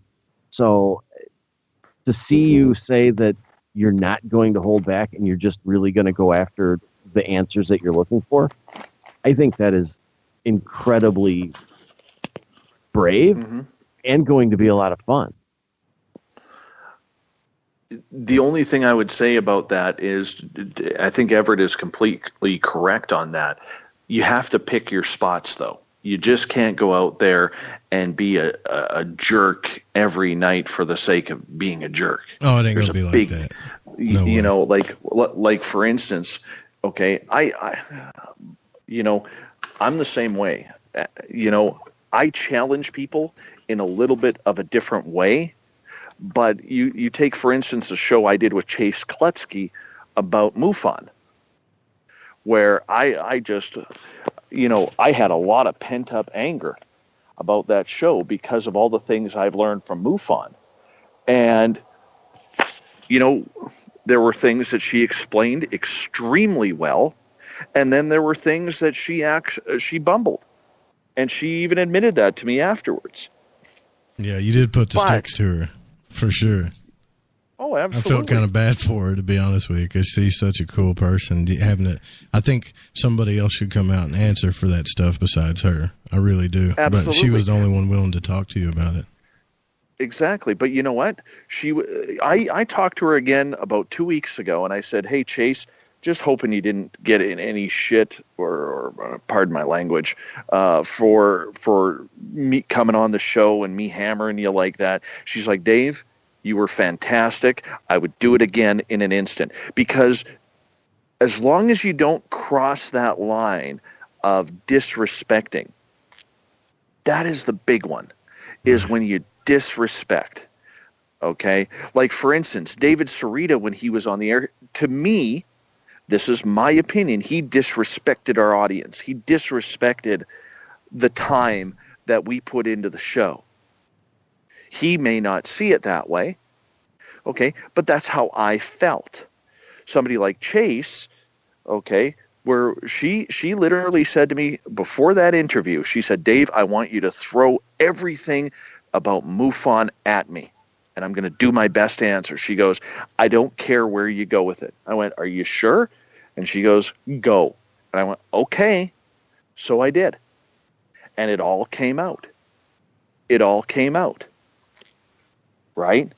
But as long as you can still show that respect, and I think because a lot of people out there are not either former broadcasters or like yourself, Joe, which is a student, even though you don't, and this is what I like about you, is even though you never went to broadcasting school, you have become a student of broadcasting.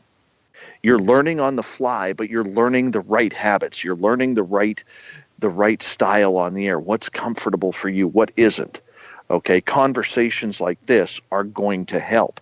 They're going to help the audience. Having this conversation in public is going to help the audience as well. And as long as you can hold your head up high and say, I respected my guest. I did not agree with them, but I respected them. And as long as the guest can go away saying you respected them, that's what counts. Too many times in this field, especially, we have so many people who are trying to think that they are in the know. They are the ones who are going to get that information out because what they have is correct. Right. And that isn't anything of the sort. I'll give you a funny story here. We only got like 60 seconds, so I'm just letting you know. Okay, quickly. I'm working as a sports reporter in Vancouver. The Vancouver Canucks are out of town, and I'm sitting in a sports bar watching the game with a fellow reporter buddy of mine.